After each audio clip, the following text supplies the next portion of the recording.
wolf market at Silver Creek opened before sunrise on the coldest morning of the year. Elian Voss arrived early, as he always did. He pulled his coat tighter against the wind and walked the rows of wooden pens with the careful eyes of a man who had learned to see past the surface of things. He was not rich, he was not powerful. In the world of wolf packs, he was what most people called an omega, the lowest rank, the kind of man nobody invited to important meetings, the kind of man people looked through rather than at. He had learned to live inside that invisibility. It had its uses. The market was loud and crowded. Traders shouted prices. Buyers argued. Wolves in the pens paced or lay still, watching the humans move past them. Elian had bought and sold at this market for 6 years. He traded in simple goods, herbal medicines, second-hand tools, old maps, and occasionally, he purchased an animal that needed care and resold it once it had recovered. It was a modest living. He did not dream of more than that. He was checking the prices on a pair of young gray wolves near the eastern end of the row when he heard the commotion. It started with laughter. Not small, polite laughter. It was the kind of loud, unashamed laughter that a crowd produces when it has found something to feel superior to. Elian turned toward the sound without thinking. At the far end of the market, on the raised wooden platform used for open bidding, a wolf had been brought out. She was female. She was clearly pregnant, her belly heavy and low, and she was sick, visibly, obviously sick. Her coat was dull. Her breathing was shallow and fast. She was shaking, even standing still, and her legs trembled under her own weight. The man leading her on a rope looked embarrassed to be doing it. He kept glancing at the crowd as if hoping someone would buy the animal quickly so he could leave. The auctioneer, a round man named Gord who wore the same brown vest every single day, cleared his throat and tried to make the situation sound professional. Female wolf, he called out, approximately 3 years of age, pregnant, current health status, reduced, selling as is, opening bid at 5 copper marks. The crowd responded with more laughter. 5 marks for that? Someone called out. I wouldn't pay 5 marks for the rope around her neck. She'll be dead before the week is out, said a woman near the front, loud enough for everyone to hear. What about the pups? Asked another voice. Are they even worth anything if she drops them? Gord mopped his forehead and tried again. Any bids at 5? Anyone? 4? We can open at 4. Silence, then laughter again. The wolf on the platform did not react to the noise. She stood where she was, trembling, her eyes cast downward. She was not fighting the rope, she was not growling. She simply stood there and endured it, the way something endures weather, without resistance and without hope. Elian watched her. He could not have explained, later, exactly what it was that made him raise his hand. He was a practical man. He did not make decisions with his feelings. He had turned away from sick animals before, because it was the sensible thing to do. But something about the way she stood on that platform, the absolute stillness of her, the dignity of it, made him feel something he could not name. 3 marks, he said. Gord looked up, surprised. He squinted at Elian. Voss? 3 marks. Do I have 3 marks? Any other bids? The crowd went quiet for a moment. Then someone near the back said, Let the Omega have her. Good pair, those two. Another round of laughter. Elian did not react. He walked forward, paid his 3 copper marks, and took the rope from the grateful handler. He led the she-wolf away from the platform. As he passed through the crowd, people made comments. He heard them all, and acknowledged none of them. Omega rescues Omega. Good luck feeding 2 mouths on nothing. Those pups will be born dead, Voss. You just wasted 3 marks. He kept walking. The she-wolf walked beside him, slowly, carefully, as if each step was an act of will. Up close, she was in worse shape than she had looked from across the market. Her ribs were visible through her coat. She had old injuries on her legs that had healed badly. There was a scar around her neck, thin and precise, the kind left not by a natural wound, but by something that had been fastened there deliberately. And near her left ear, almost hidden by her fur, was a mark. Not a wound, a mark. Faint silver lines, arranged in a pattern Elian did not recognize. He filed it away. He would look at it more carefully when they were home. His cabin stood at the edge of Greyfen village, closer to the tree line than to the main road. It was small and practical, like everything about his life. He had a sleeping room, a workroom, a storage area, and a large back room that he used for animals when they needed care. He had kept sick dogs there, a lame horse once, wolves twice before. He knew what he was doing. He brought the she-wolf into the back room and unclipped the rope from her neck as gently as he could. She flinched when his hands came near her face. He moved slowly, gave her room, and stepped back. She stood in the center of the room and looked at him. He had dealt with wolves enough to read something in that look.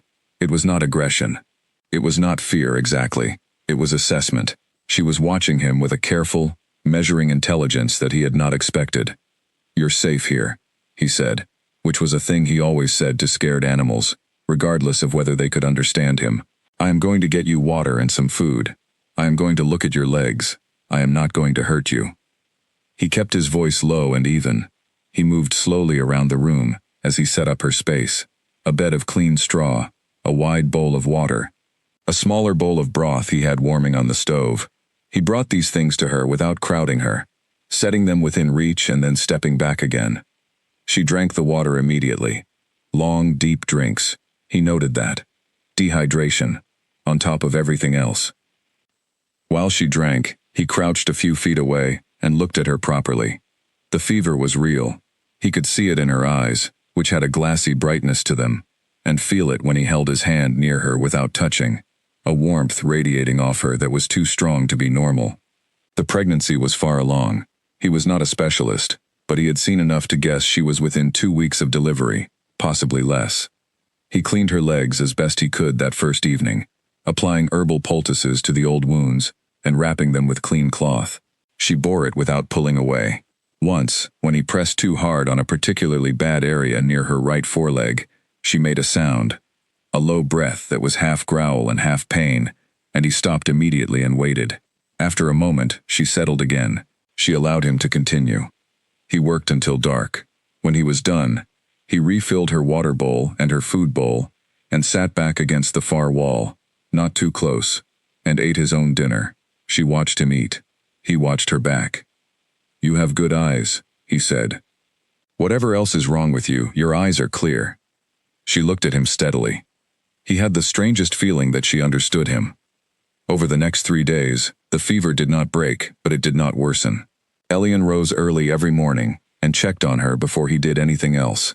He kept a small notebook where he recorded her temperature, estimated by touch, her food intake, the condition of her wounds, and what he called in his notes her mood, which was always listed as calm but watchful.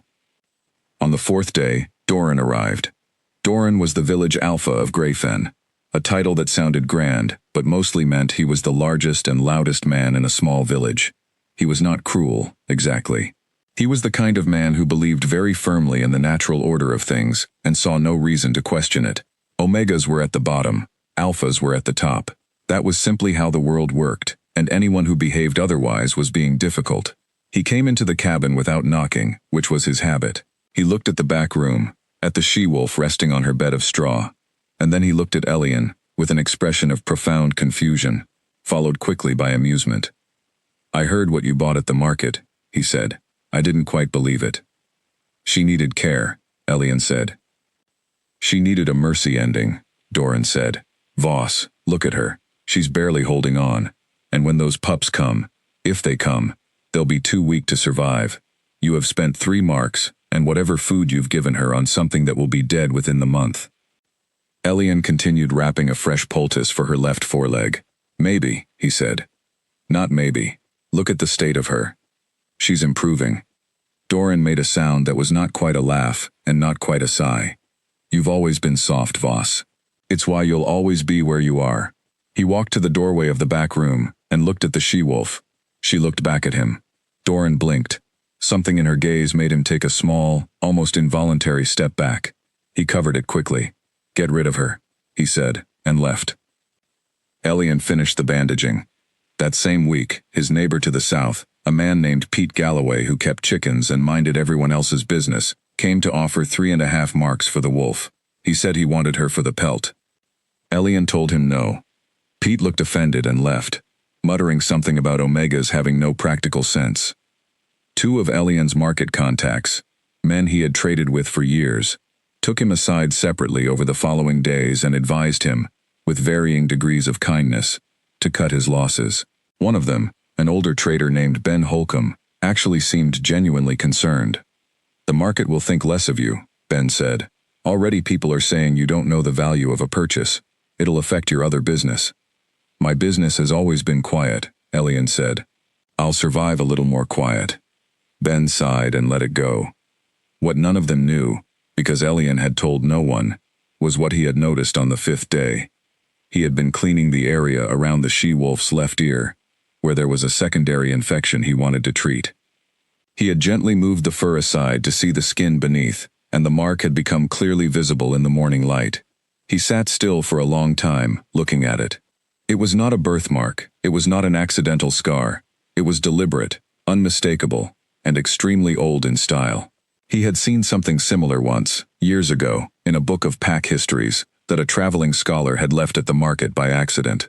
The scholar had come back for it, embarrassed, and Elian had flipped through it while waiting for the man to return. He remembered a page of illustrations, old rank markers, high pack markings, the kind used by bloodlines that went back centuries. The mark near her ear matched one of those illustrations exactly. He sat back and looked at her. She looked back at him, those golden eyes steady and unreadable. He did not say anything that day. He treated the infection, gave her fresh food, and went about his work. But he thought about it all evening, turning it over in his mind like a stone, looking at it from different angles. He was a practical man. He did not leap to conclusions. He would watch. He would wait. He would continue to help her, because she needed help, and that was reason enough. But the mark stayed in his mind. On the 6th day, the fever broke. He came in at dawn to find her sitting up, alert, breathing normally, her eyes clear and sharp in a way they had not been since she arrived. She had eaten everything in her bowl. The trembling in her legs was mostly gone. She watched him come in, and there was something different in her gaze, something that had not been there before, something almost like curiosity. "Good morning," Elian said. She tilted her head slightly. He almost smiled. He set down her breakfast, fresh broth with added nutrients, refilled her water, and sat down in his usual place against the far wall.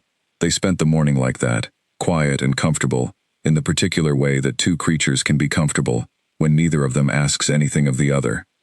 The village talked. He heard the comments when he went to the market, when he stopped at the well, when he passed people on the road.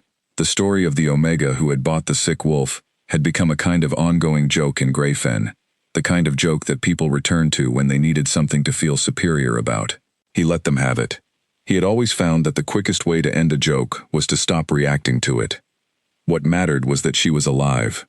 What mattered was that the pups were still alive, still moving, something he confirmed each day by the careful rise and fall of her belly. What mattered was that something about this wolf did not add up, and Elian Voss, who had spent his life being underestimated by people who were not paying close enough attention, intended to find out what it was. He sat in his cabin that evening and opened his notebook. He wrote down everything he had observed in the first 6 days. The scar at her neck, the badly healed but old injuries on her legs, the mark behind her ear, the way she looked at people, the way she had looked at Doran, specifically, which had made even Doran step back without knowing why. Then he wrote one more thing, and underlined it. She did not come from nothing. He closed the notebook, set it on the shelf, and went to check on her one last time before sleep. She was already sleeping, her breathing deep and even, her belly rising and falling with steady warmth. The 2 small heartbeats inside her were invisible but present. Elian could almost feel them. He stood in the doorway for a moment, watching her, and felt something he could not quite name settle in his chest. He turned off the lamp and went to bed. Outside, Greyfen slept and did not know what it was hosting. The village went on being exactly what it had always been, ordinary and small and entirely sure of itself, completely unaware that in the small cabin at the edge of the tree line, something was happening that would one day make all its certainty look very foolish indeed. She told him her name on the 8th day. Not the full story. Not even close to the full story. Just the name, offered quietly, the way you offer something fragile, watching the other person's hands to see whether they will hold it carefully or drop it. "Sarah," she said. Elian was sitting near the backroom doorway with his notebook, not writing anything, just sitting and thinking.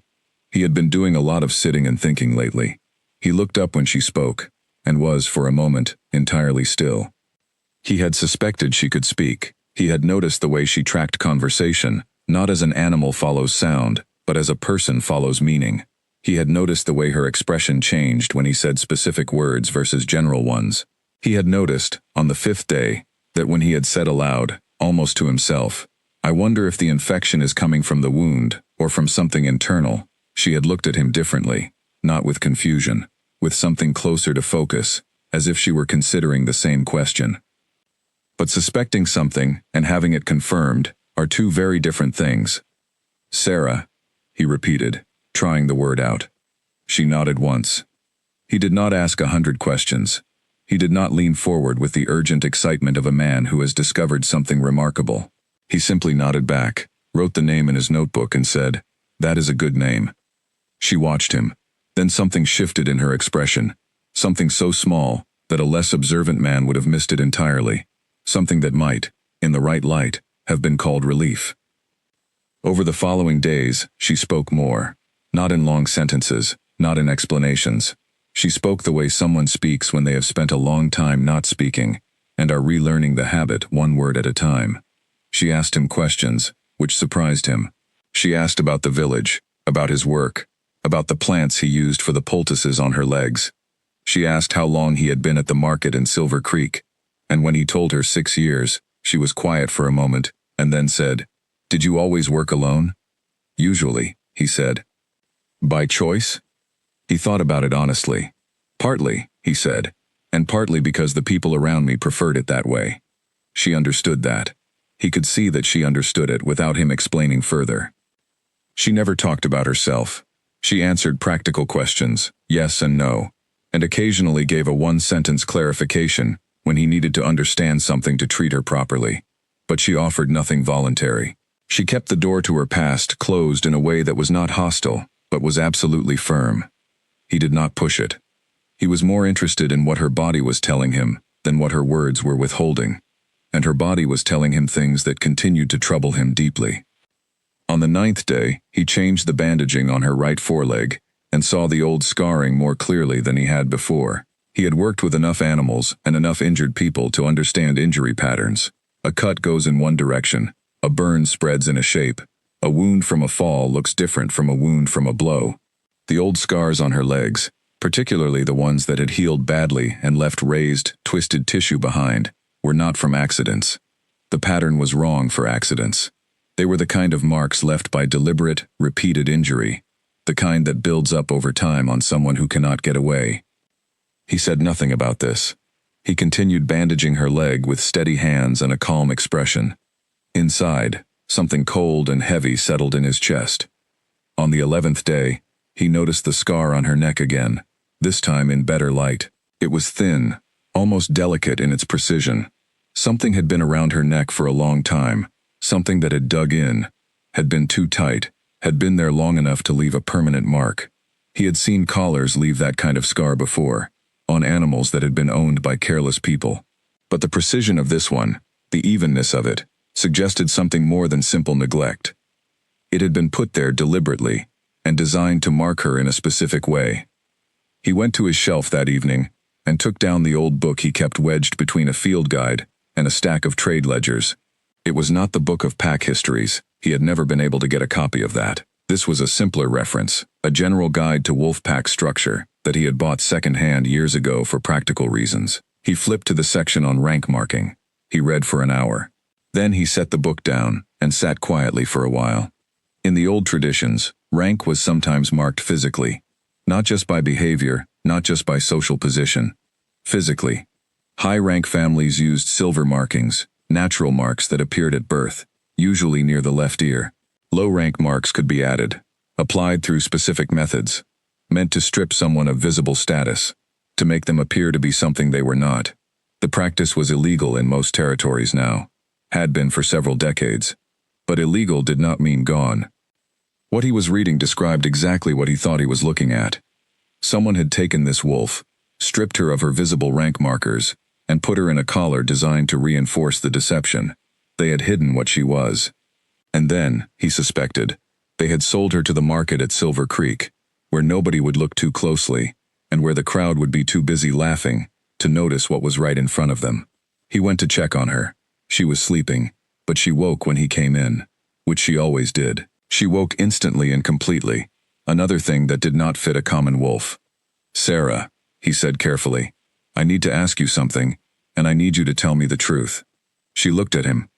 "Did someone hurt you intentionally?" he said. "Not an accident, not rough treatment, deliberate, with a plan." A long silence. Then she said, very quietly, "Yes." He nodded. He did not ask who. He did not ask why. He went back to his workroom and stood at his table in the dark for a while, thinking. He made a decision that evening. He was not going to tell anyone what he suspected about her origins, not until he understood more, not until she trusted him enough to tell him herself, and not until he was certain that whoever had done this to her had no eyes watching the market roads around Greyfen. He was a practical man, but he was not a naive one. On the 14th day, Elian's friend Nora came to visit. Nora Bright was a healer, who worked out of the next village over, a woman in her 40s with capable hands, and an extremely direct manner of speaking. She and Elian had known each other for years, connected by trade and by a shared practical approach to the world. He trusted her as much as he trusted anyone. He had sent her a message asking if she would come and look at the wolf, framed simply as a request for a second medical opinion. Nora arrived in the afternoon. She walked into the back room without ceremony, looked at the she-wolf, and was quiet for a moment. Then she looked at Elian. "How long has she been here?" 14 days. "And you bought her from Silver Creek?" "Yes." Nora set down her bag and crouched near the wolf, who watched her with those steady golden eyes. Nora reached out slowly, and the wolf allowed her to come close, which Nora noted with a slight raising of her eyebrows. She examined the pregnancy first, professionally, with experienced hands. Then she looked at the legs, the neck, and, when Elian quietly indicated it, the mark near the left ear.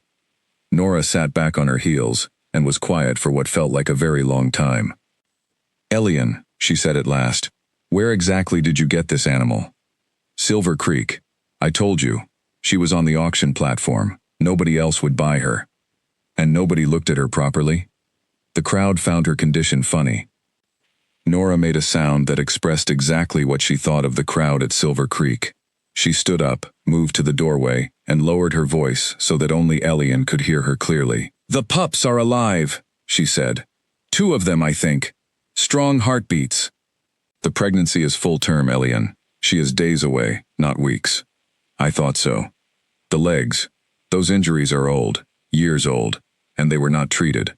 Whoever had her before was not interested in her comfort." She glanced back at the wolf. "The mark on her ear is real. I have seen illustrations of royal pack birth markings. That is what it is. That is not what a common wolf carries." "I know," Elian said. Nora stared at him. "You know." "I suspected for several days." "And you haven't told anyone?" "No." Nora was quiet for a moment. Then she said, "That is either the most careful thing you have ever done, or the most dangerous." "Possibly both," Elian said. Nora stayed for 2 more hours. She brought supplies from her bag, better medicines than what Elian had been using, more advanced treatments for the infection, a specific tonic for the pregnancy that she mixed herself, and explained to him step by step so he could continue giving it. She also spoke to the wolf directly, calmly and without condescension, and the wolf answered her in the same quiet, measured way she answered Elian. When Nora left, she paused at the door and looked back. "If this goes where I think it might go," she said, "you need to be ready." "Ready for what?" "For the world to become very complicated very fast." She pulled her coat on. "Take care of her, Elian. Take care of yourself too." She left. He stood at the door and watched her go. Back in the workroom, he sat down and thought through everything he knew. A she-wolf with royal birth markings. Old injuries consistent with deliberate mistreatment. A collar scar. Sold at a public market with no papers, no pack identification, no visible status. A pregnancy at full term. The pups carrying the same unusual genetic markers. An intelligence and dignity that had nothing to do with her current condition, and everything to do with something that had existed before it. He thought about the laughter at the market, the crowd that had made comments, Doran's easy dismissal, Pete Galloway offering to buy her for the pelt, Ben Holcomb worrying about his trade reputation. None of them had looked at her, not really. He had looked at her. He was not sure what that made him, except possibly the only person in a 50-mile radius who was going to understand exactly how badly this situation was going to change everything once the truth began to surface. He went to check on Sarah one more time before bed. She was awake. She was looking at the window, where the last light of the day was fading. There was something in her face that he had not seen there before. Not sadness exactly. Something more complex. The expression of someone who has been far from home for a very long time, and is beginning, carefully, cautiously, to allow themselves to remember that home exists. "Are you comfortable?" he asked. "Yes," she said. Then, after a pause, "Thank you. For the medicine. For Nora. She is good at what she does." "She was kind," Sarah said. "People are not always kind." "No," he agreed. "They are not." Another pause. She turned from the window to look at him, and there was something in that look that was a question she was not yet ready to ask aloud. "Whatever you need," Elian said, and he meant it simply and without conditions. "I will do what I can." She looked at him for a moment longer. "I know," she said. It was the most she had given him yet. He took it carefully, the way you take something fragile, and nodded good night, and left her to the quiet of the evening. Outside, the village of Greyfen went on making its jokes. People still said his name with a particular tone when they thought he could not hear. The market traders still raised their eyebrows when his purchases came up in conversation. Doran still shook his head with the certainty of a man who had never once been wrong about anything in his own estimation. None of it mattered. Elian had learned, a long time ago, that the world was loudest right before it had to go quiet. He was very good at waiting. In the days that followed, the routines of the cabin settled into something that felt less like a temporary arrangement and more like a quiet life. Elian rose at first light. He checked on Sarah before he made his own breakfast. He prepared her food, gave her medicine, changed dressings where needed, and then went about his daily work while she rested. In the evenings, he would sit near the door to her room, and they would sometimes talk, small conversations about ordinary things, and sometimes simply sit in silence, which was its own kind of conversation. The village noticed the change in him, or thought it did. People assumed that looking after a sick animal had softened him in some way, made him more distracted, more lost in his own small world. Doran commented to someone at the market that Voss had always been a little simple, and this just confirmed it. The comment made its way back to Elian, as comments always do in small villages, carried by the invisible network of overheard conversations, and passed along gossip that connects every community like a web. Elian filed it away and did not respond. What the village could not see, because they were not paying the right kind of attention, was that Elian was not softer. He was sharper. He was watching everything more carefully than he had in years. He noticed which traders at the market asked unusual questions about recent purchases. He noticed which travelers passed through Greyfen without stopping at the inn. He noticed, on the 16th day, a man standing at the far end of the road, who seemed to be looking at nothing in particular, the way a man looks at nothing when he is actually looking at something very specific. The man was gone when Elian looked back 20 minutes later. He mentioned it to no one. He went home, checked the locks on his doors, and sat with his thoughts until late into the night. On the 17th day, Sarah was strong enough to walk around the back room without his help. She moved slowly but steadily, and there was a difference in the way she carried herself now that the fever was fully gone. Even in her current state, even visibly pregnant and still recovering, there was something in the way she moved that made the room feel smaller, not because she was large, because she carried herself as if space naturally arranged itself around her.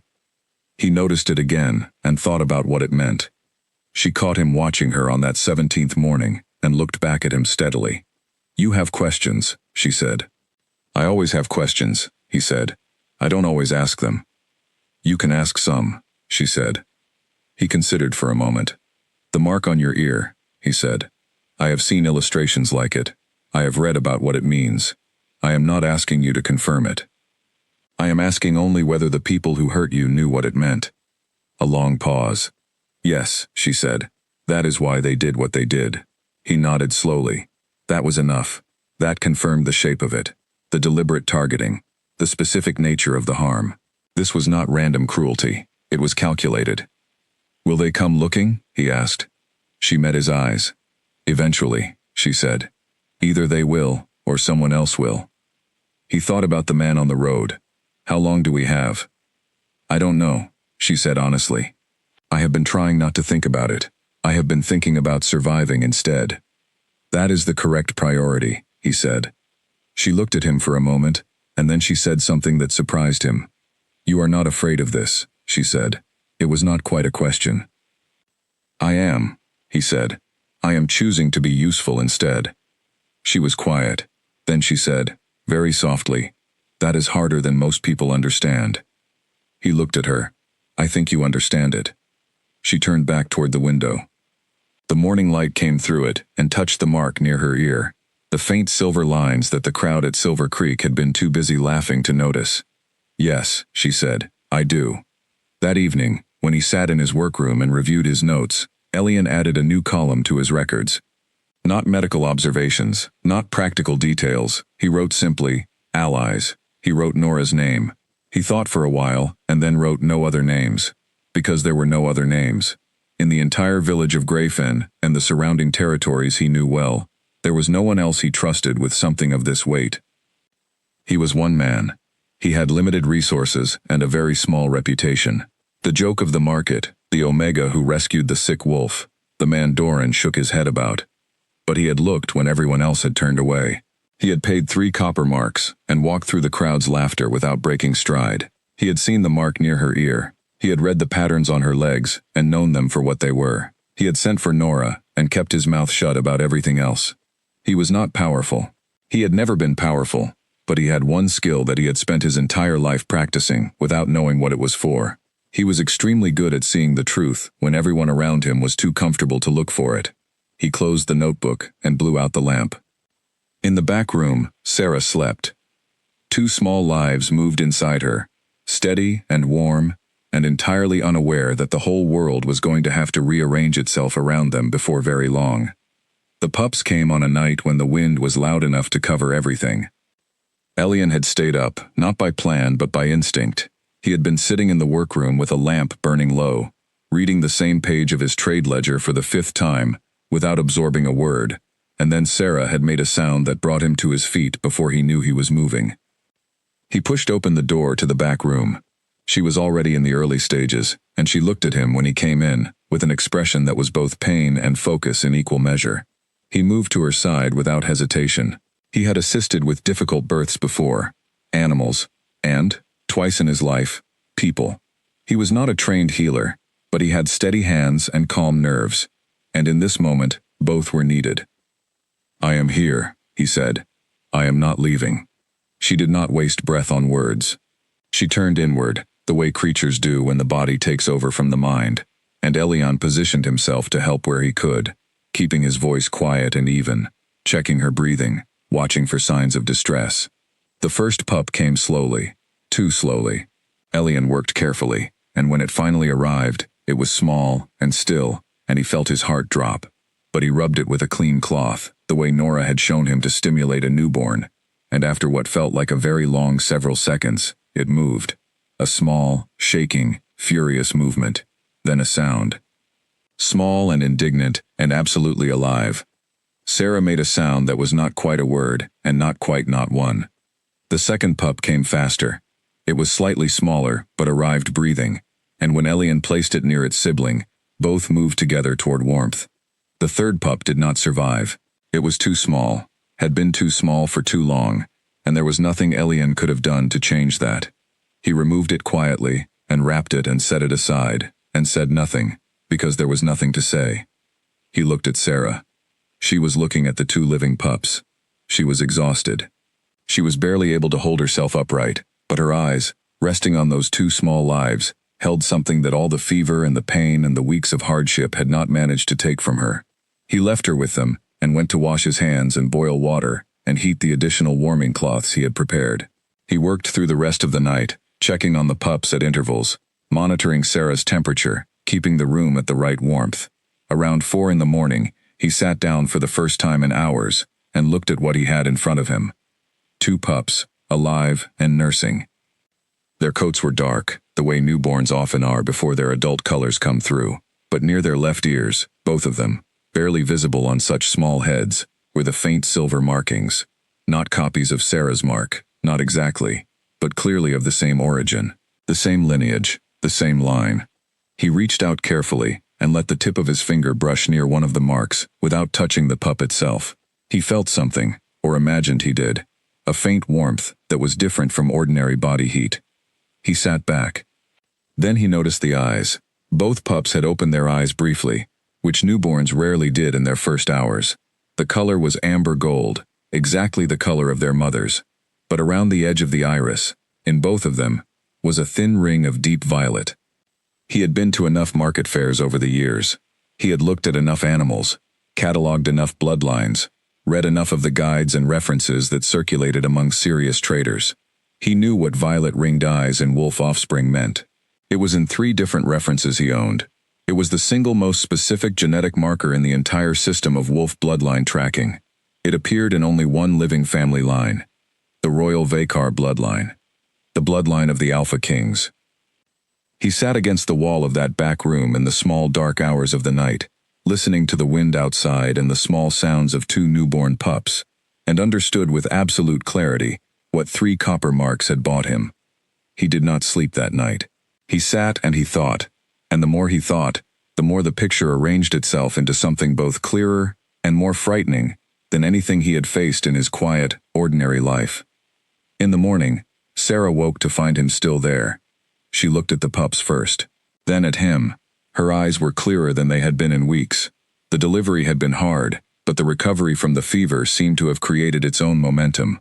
She looked, for the first time since he had brought her home, like something close to herself. "Thank you," she said. It was a different kind of thanks than the ones she had offered before. Those had been the polite thanks of someone receiving care from a stranger. This was something older and deeper. It came from somewhere that words did not usually reach. "They are strong," he said. "Both of them." She looked at her pups. "I can see that." "Their eyes," he said carefully. She stilled. "I am not asking you anything," he said. "I am only telling you that I saw them, that I know what the mark means, and that I have told no one." He paused. "I will continue to tell no one, until you tell me otherwise." She was quiet for a long time. The 2 pups moved against her, small and warm, and unaware of anything beyond the immediate world of comfort and warmth. "You already know," she said at last. It was not a question. "I have a strong idea," he said. Another silence. Then she said, "And you are still here?" "Yes." "You are not running to sell what you know?" "No." She looked at him then, with an expression that he had no word for, because it was made of too many things at once. Something that might have been grief, and something that might have been wonder, and something that was very close to the kind of trust that a person extends when they have run out of other options, and, against all their experience, decided to try once more. "My name," she said quietly, "is not Sarah." He waited. She did not say the rest, not yet, but the door she had kept so firmly closed had opened a fraction, and light was coming through it, and that was more than he had expected on this particular morning, with the wind still moving outside, and the village of Greyfen sleeping through its own comfortable certainty. He nodded. "When you are ready," he said. Over the days that followed, he threw himself into the practical demands of newborn care, with the same efficiency he brought to everything. He sent a message to Nora, by a rider he trusted, a boy of about 14 from a farm family, who asked no questions. Nora came the next afternoon, looked at the pups, examined Sarah, and spent a long time sitting quietly near the back room wall, saying very little and thinking very much. "They are healthy," she said finally. "Yes." "The markings." "Yes." Nora looked at him. "Elian." "I know." She pressed her lips together. "What are you going to do?" "Continue exactly as I have been doing," he said. "Take care of them. Keep quiet. Wait." "For what?" "For the next move to come from a direction I can see," he said. Nora looked at him for a long moment, and then nodded, with the expression of a woman who had accepted a difficult truth. "I will come back in 4 days to check on them," she said. "If anything changes, send the boy." She left. Elian stood at the window and watched her go. It was the same evening that Pete Galloway from next door came by with a plate of bread his wife had made, which was either an act of neighborly kindness or a reason to be nosy, and was almost certainly both. He stood at the door and tried to see past Elian's shoulder into the cabin and said, "Heard she had her pups. Anyone survive?" "Two," Elian said. Pete nodded, looking past him. "Worth anything, you think, now that they're actually here?" "Not for sale," Elian said. Pete blinked. "Come on, Voss, even if they're small, 2 wolf pups." "Not for sale," Elian said again, and closed the door. He stood in the hallway for a moment after the door was shut, holding Pete's plate of bread that Pete had apparently forgotten to take back, and breathed slowly. Not for sale. He had not thought about it until the words came out of his mouth, but there it was, the clarity of a decision that had apparently made itself while he was busy with other things. Whatever happened next, whatever complicated future was walking toward them from across the territory, those pups and their mother were not a transaction. They never had been, despite what 3 copper marks might have suggested. He set the bread on the table and went back to his work. Outside, Grayfen talked and laughed and went about its confident small life. The Omega and his rescued wolf were a story that people had grown comfortable with, a joke they could return to whenever they needed to feel certain about the order of things. The order of things, meanwhile, was preparing itself for a very significant revision, but it was not ready to announce that yet. It was still gathering its strength, still breathing, small and warm, and carrying impossible marks near 2 tiny left ears. Patience, Elian had learned, was its own kind of power. He was very, very patient. 3 days after the birth, the man on the road appeared again. This time he was not at the far end. He was closer, standing near the well in the center of the village, speaking with one of the market traders in a way that looked casual, and almost certainly was not. Elian passed by on the opposite side of the road, and kept his pace even, and his eyes forward. But he catalogued everything he could see, without turning his head. The man was not from Grayfen. His clothing was good quality, better than average, but deliberately plain. He was asking the trader something, and the trader was gesturing in the general direction of the market, which meant the question was probably about purchases or sellers. The man nodded and moved on. Elian continued to the supply shop, bought what he needed, and went home. He told Sarah that evening, calmly and directly, because she deserved accurate information more than she deserved to be protected from it. She listened with her eyes fixed on a point beyond his shoulder, the way she listened when something mattered.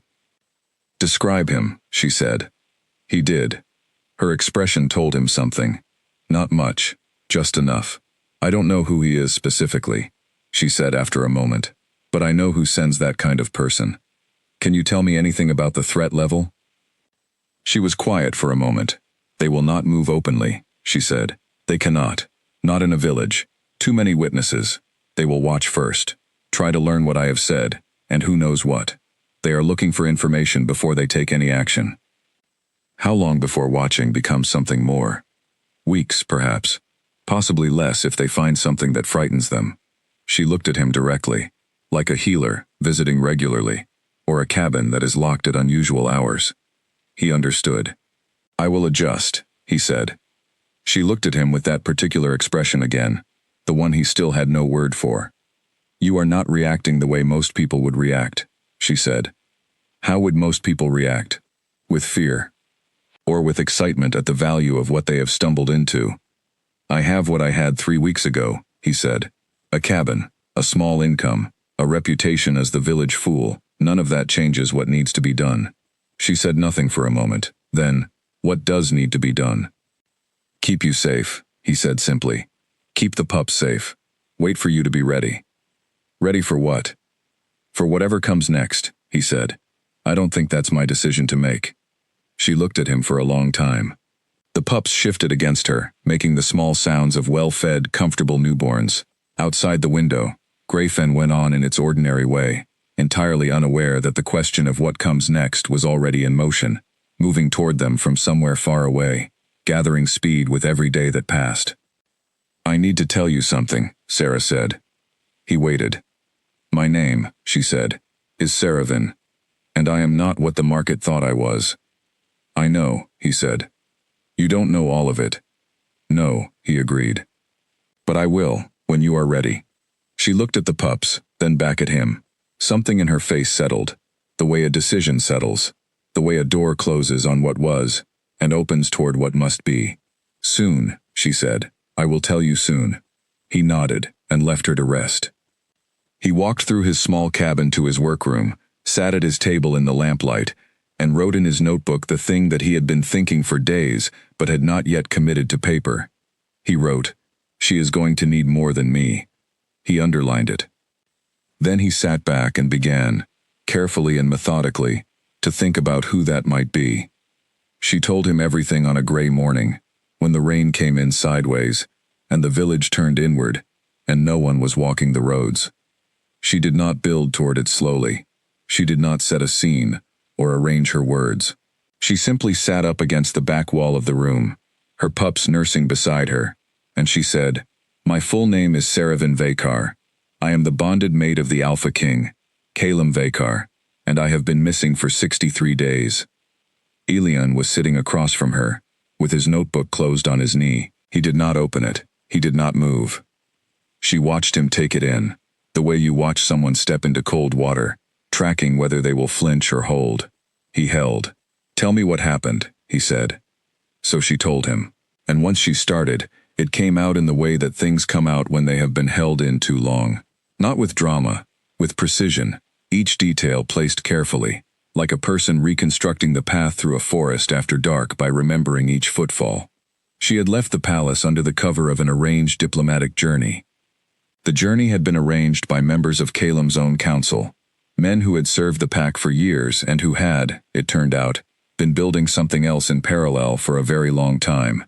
A network, a plan. She had not known about it, because it had been built specifically to operate beneath the level where she could see it. 3 days out from the palace, her escort had been replaced. Not all at once, gradually. By the time she understood what was happening, she was already in unfamiliar territory, with people around her who answered to someone other than her husband. What happened in those days, she described calmly, and without excess detail. She had been restrained. The collar had been applied, which involved a process she described only as old methods, that most packs had stopped using generations ago. Her rank markings had been made less visible through the same means. She had been held for several weeks before being sold, through a chain of handlers who were paid not to look at what they were moving, to the Silver Creek market. The plan, as she understood it, was that she would disappear. The pregnancy complicated things for the people who had arranged this, because it meant there were heirs, so the plan had likely included the expectation that the pregnancy would not survive the process. It nearly had not. Elian listened to all of this without interrupting. His expression did not change. His hands on the closed notebook were steady. When she finished, he said, "The members of the council, how many?" "I have identified 4 names with certainty," she said. "There are likely more. Does your husband know you are missing?" "Yes. He knows I am missing. He does not know whether I am alive." A pause. "We are bonded in the old way. He would feel it if I died. The bond does not tell him more than that. So he knows you are alive." "He knows I have not died," she said. "Those are sometimes different things. He does not know my condition.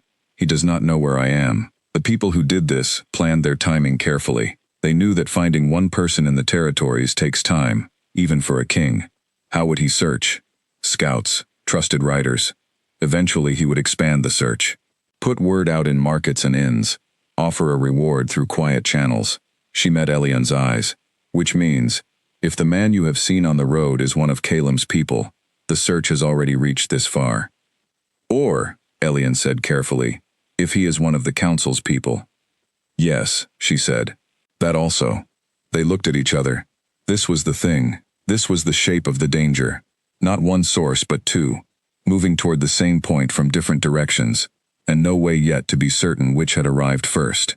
"The man at the market," Elian said. "If he were from the council, what would he do with what he finds?" "Report back. They would want to know if I had spoken to anyone, what I might have said, whether I was in a position to be recovered and hidden again, or whether I needed to be dealt with more permanently." "And if he is from Kalem?" "He would also report back. Kalem would come himself. He would not send an army. He is not that kind of man, but he would come." Elian was quiet for a moment, then he said, "What do you want to do?" She looked at him. "I want to go home," she said. I want to go back to Calum. I want my children to grow up with their father. I want the men who did this to face what they have done. Her voice was steady throughout, but I need to be certain that the path to get there does not lead me back into their hands. What do you need from me? I need time, she said. A few more days. The pups are still too new, and I need to send a message through a channel I trust. She paused. I have a contact. Someone outside the council, outside the palace, who has served the royal line for 30 years. If anyone can reach Calum safely, it is her. But I need a way to reach her without being seen. Elian nodded slowly. The boy who carries my messages. He is 14. Nobody looks at him. He can travel to the next 3 villages without raising any questions. How far can he go? I can get him to a relay point and from there to a courier road within 2 days, Elian said. A trusted letter, sealed, addressed to someone by a name only your contact would recognize. How does that sound? For the first time in the weeks she had been in his cabin, Saravan smiled. It was brief and small, but it was real. That sounds, she said, like exactly the kind of thing an Omega from a market village should not be able to arrange. People tend to underestimate what I can arrange, he said. There was no pride in it, just the plain fact. She looked at him with that expression again, the layered one, the one he still had no complete word for. I have been thinking about something, she said. Yes? You paid 3 copper marks for me. I did. At a market where I was the cheapest item on the platform. You were. You did not know who I was. No. You knew I was sick, probably dying, carrying pups that might not survive, and that the entire crowd thought you were making a mistake. She paused. And you raised your hand anyway. Yes, he said. Why? He thought about it honestly, which was the only way he knew how to think about anything. Because you were standing on that platform, he said, like something that had not been broken yet, no matter what had been done to it. I thought that deserved a chance. She was quiet for a long time. Most people, she said finally, see rank before they see anything else. I know, he said. It makes them miss a great deal. She looked at her pups. At the small silver marks near their tiny ears, at the impossible, specific, unmistakable signs of what they were. After this is over, she said slowly, the people in this village, who laughed, who said what they said, they will understand what they missed. They will, he agreed. Does that matter to you? He thought about it, not for the reason people might expect, he said. It is not about being right, it is about something larger, about what happens when the world has to look at what it overlooked, and understand that it was wrong to look away. She nodded. That meant something to her. He could see that it did. That afternoon, Elian found the boy, whose name was Owen, and who was 13. Not 14. Elian had always been approximate about the boy's age, and explained what he needed. He gave Owen the sealed letter that Saravan had dictated, and written herself, addressed in a code that only her contact would know, and told him to travel to the courier road at Milden Cross, and give it to no one, except the woman who ran the overnight stable there, a woman named Clara, who had held messages for the royal line for many years, without anyone in the surrounding villages knowing it. Owen nodded seriously and asked no questions.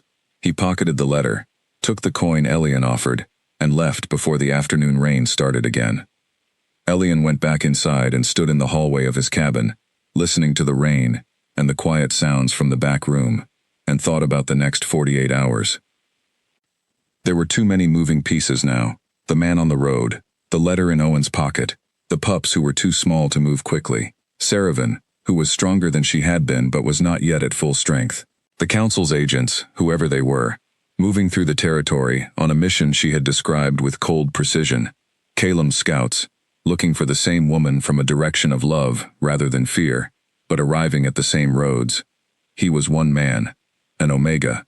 A small trader in a small village. He did not have soldiers. He did not have money.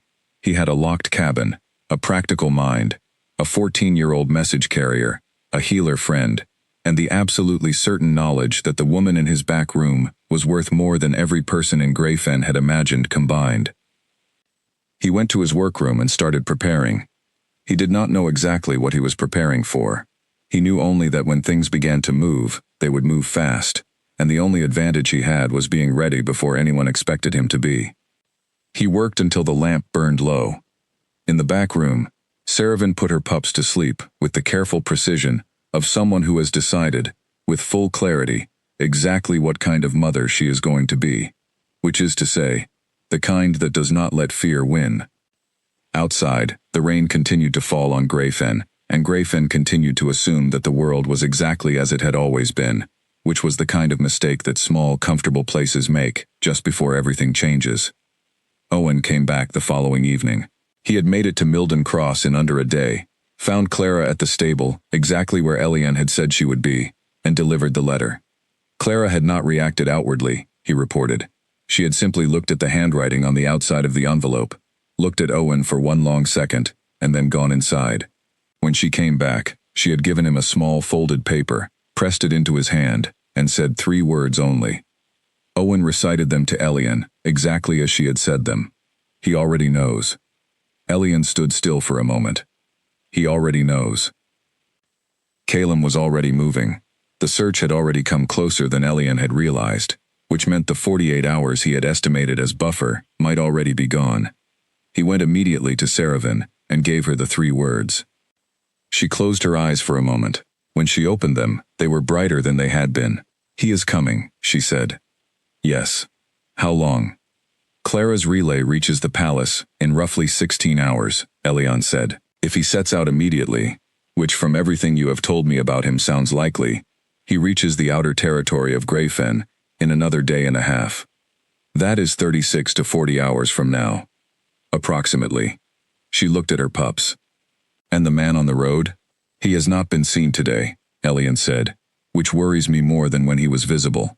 She understood. A watching man you can see is a manageable problem. A watching man who has gone quiet has either left or changed his plan. "We need to be ready," she said. "I am going to speak to Nora," Elian said, "and I am going to rearrange a few things in the cabin. If anyone comes to the door asking questions in the next 40 hours, the back room does not exist." "And if someone comes who is not asking questions?" His expression was calm. "Then we handle that differently." She looked at him with that steady golden gaze, and he saw something in her face that had been absent until this moment. Not just trust, something older. Something that the very particular quality of danger brings out in people who have survived enough of it to recognize what matters. "You are a good man, Elian Voss," she said. "I am a practical man," he said. "Those are not always different things," she replied. He went to send for Nora.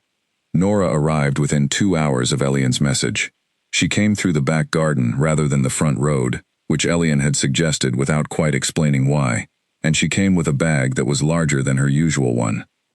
She assessed the situation in a short conversation with Elian in the workroom, nodded once, and went to see Saravan. He did not follow. He stood in the workroom and listened to the 2 women talking on the other side of the wall, not the words but the tone, and the tone was steady on both sides. He breathed through the tight feeling in his chest and made himself focus on the practical list. Food for at least 3 days prepared and stored, so no visible supply runs. The loose board behind the stove, which could be moved to reveal a crawl space underneath the cabin floor, was checked and clear. The front-facing window had a view of the road and needed to be monitored without being obvious about it. Owen was paid for 2 more days of availability and knew to come to the kitchen door only. He went through the list methodically and checked each item. When he was done, he stood in the center of his workroom and admitted to himself that he had done everything a practical man in his position could do, and that the rest was now a matter of what arrived first. He was afraid. He had been afraid for several days without allowing it to take up too much of his attention. Fear, he had always found, was most useful when observed from a slight distance, acknowledged, and then set to one side while you did what needed doing. He had been setting it to one side for days. He took a moment now to let it sit closer, 30 seconds perhaps of simply being afraid. Then he set it aside again and went to stand at the window and watch the road. The road was empty. The village was doing what villages do in the evening, lamplights appearing in windows, the faint sounds of people settling into their homes. The rain had stopped. The sky was the color of a bruise going gray at the edges. Nothing moved that should not move. He kept watching anyway. Behind him, through the wall, Nora's voice was calm and steady, and Saravan's answered the same way, and the small sounds of two well-fed pups provided a quiet, warm counterpoint to everything else. Tomorrow would come with speed, he was certain of that. For now, the lamp burned in the workroom of a small cabin at the edge of a small village, and the world outside did not yet know what it was walking toward. But it was walking. He could feel it. They came at mid-morning. Not soldiers. Not an army. 3 people, dressed in plain travel clothing, moving at an ordinary pace through the village center. Anyone watching from a distance would have assumed they were traders or passing visitors. Elian, who had been watching from his front window since before sunrise, noticed 3 things immediately that nobody else in Greyfen would have noticed. First, they had no packs or trade goods. Travelers who move through a village for ordinary reasons carry something. These 3 carried nothing, except what was on their persons. Second, they had split up on entering the village, but not randomly. They had positioned themselves at 3 different points along the main road, which gave them a complete view of every building entrance and exit. Third, one of them was the man he had seen twice before on the road. So they were not from Calem. Calem's people would not have arrived in this configuration. Calem's people, if the message had reached the palace and the king was already moving, would still be at least half a day away. These 3 had been waiting nearby, watching, and had now decided the time for watching was done. Elian stepped away from the window and moved quickly. Nora was already in the back room. She had stayed the night, sleeping on the floor of the workroom without complaint. He knocked twice on the door in the pattern they had agreed on, which meant stay quiet and do not come out. He heard Nora's quiet acknowledgement through the door. Then he went to the kitchen, put the kettle on, and sat down at the table with his trade ledger open in front of him, as if he were doing his accounts. His hands were entirely steady. His heart was moving faster than he would have liked. The knock came 6 minutes later. He counted to 3, then stood and went to the door and opened it. The man from the road. Up close, he was around 40, with a square, neutral face, and the kind of careful emptiness in his eyes that people wear when they are doing a job and do not want to be distracted by emotions about it. He wore a gray travel coat, and he held his hands in front of him in a way that communicated patience. "Good morning," the man said. "Are you Elian Voss?" "I am," Elian said. "My name is Cord. I represent certain business interests in the territory. I was hoping to speak with you about a purchase you made recently, at the Silver Creek Market." Cord. Almost certainly not his real name. Elian noted this without reacting to it. "The Wolf?" Elian said. He said it with the tone of a man who has been asked about a minor purchase and is slightly surprised by the interest. Not defensive, not guarded, just mildly curious. "That is correct," Cord said. "May I come in?" "Of course," Elian said, and stepped back. He led Cord into the main room and offered him a seat. He poured 2 cups from the kettle and sat down across the table in the way that a man sits when he has nothing to hide and finds the whole business mildly tedious. "What is your interest in her?" Elian asked. "My employers are interested in the animal's health," Cord said, "and her offspring. The pups arrived several days ago," Elian said. "I lost one. 2 survived. All 3 are in poor health." He said this with the flat voice of a trader calculating a loss. "I am not sure they will make it through the next 2 weeks." Cord looked at him steadily. "May I see them?" "Not really," Elian said. "They are too new, and they are sick. I have a healer friend managing the situation, but she has specifically said no visitors for the next 10 days. Any disturbance could upset the mother, and if the mother stops nursing, the pups will not survive." Cord processed this. He was very good at not reacting visibly, but Elian was better at reading faces than most people gave him credit for. Something in Cord's calculation had shifted. He had expected either easy access or obvious deception. This response was neither. It was entirely mundane and entirely reasonable, and covered by a logic that was hard to argue against, without revealing something about his own purpose. "My employers would be willing to purchase the surviving pups," Cord said, "at a substantial price." "They are not for sale," Elian said. "The wolf herself, then. She is a sick animal. Significant expense, minimal return. My employers would take her off your hands." "She is also not for sale," Elian said. He picked up his tea and looked at it. "I have put a month of care and expense into these animals. I expect to recover my investment when they are strong enough to move to better buyers. Market wolves from that litter should fetch a reasonable price in 6 to 8 weeks." He looked up at Cord. Is there a specific problem with waiting? Cord looked at him for a moment with an expression that was perfectly controlled except for one small thing. The very faint narrowing of his eyes that happens when a man is recalculating. No specific problem, Cord said carefully. My employers simply prefer to move quickly. Unfortunately, Elian said pleasantly, the animals are on my schedule, not your employers. A brief pause. You said the wolf is sick, Cord said, and the pups also. What exactly is wrong with them? Elian launched into a detailed, accurate, entirely mundane description of fever, weight management in newborns, the specific infection he had been treating on the mother's legs, and the challenge of maintaining adequate nursing when the mother was still recovering. He spoke for 3 minutes without stopping, using specific enough medical terms to sound credible and ordinary enough language to sound like a trader rather than an expert. Cord's expression grew steadily more professionally blank, which Elian correctly read as the expression of a man who had expected a quick result and was now facing the particular frustration of a situation that does not behave as expected. I see, Cord said, when Elian had finished. Shall I contact your employers when the animals are ready for sale? Elian offered. That won't be necessary, Cord said. He stood. I may return in a few days to follow up. The healer will probably still be here, Elian said. She is very protective of her patients. Cord nodded once, thanked him for the tea without meaning it, and left. Elian sat at the table for 60 seconds after the door closed, counting. Then he went to the window and watched Cord meet with the other two on the road. Short exchange. Then all three moved away, not quickly, not conspicuously, but they moved away. He went to the back room door and knocked twice, then once more. The door opened. Nora looked at him. Saravan was behind her, sitting upright against the wall, both pups against her. Her expression was a question. 3 of them, Elian said. They came asking about the wolf and the pups. I told them the pups were sick and not for sale. They have left for now. For now, Saravan said. For now, he agreed. They will be back. But they have a problem. They cannot move openly here. Too visible. They need cover, or darkness, or a reason. So they will wait for one, Nora said. Yes. Which means we need Kalem's people to arrive first. He looked at Saravan. How far out do you think he is?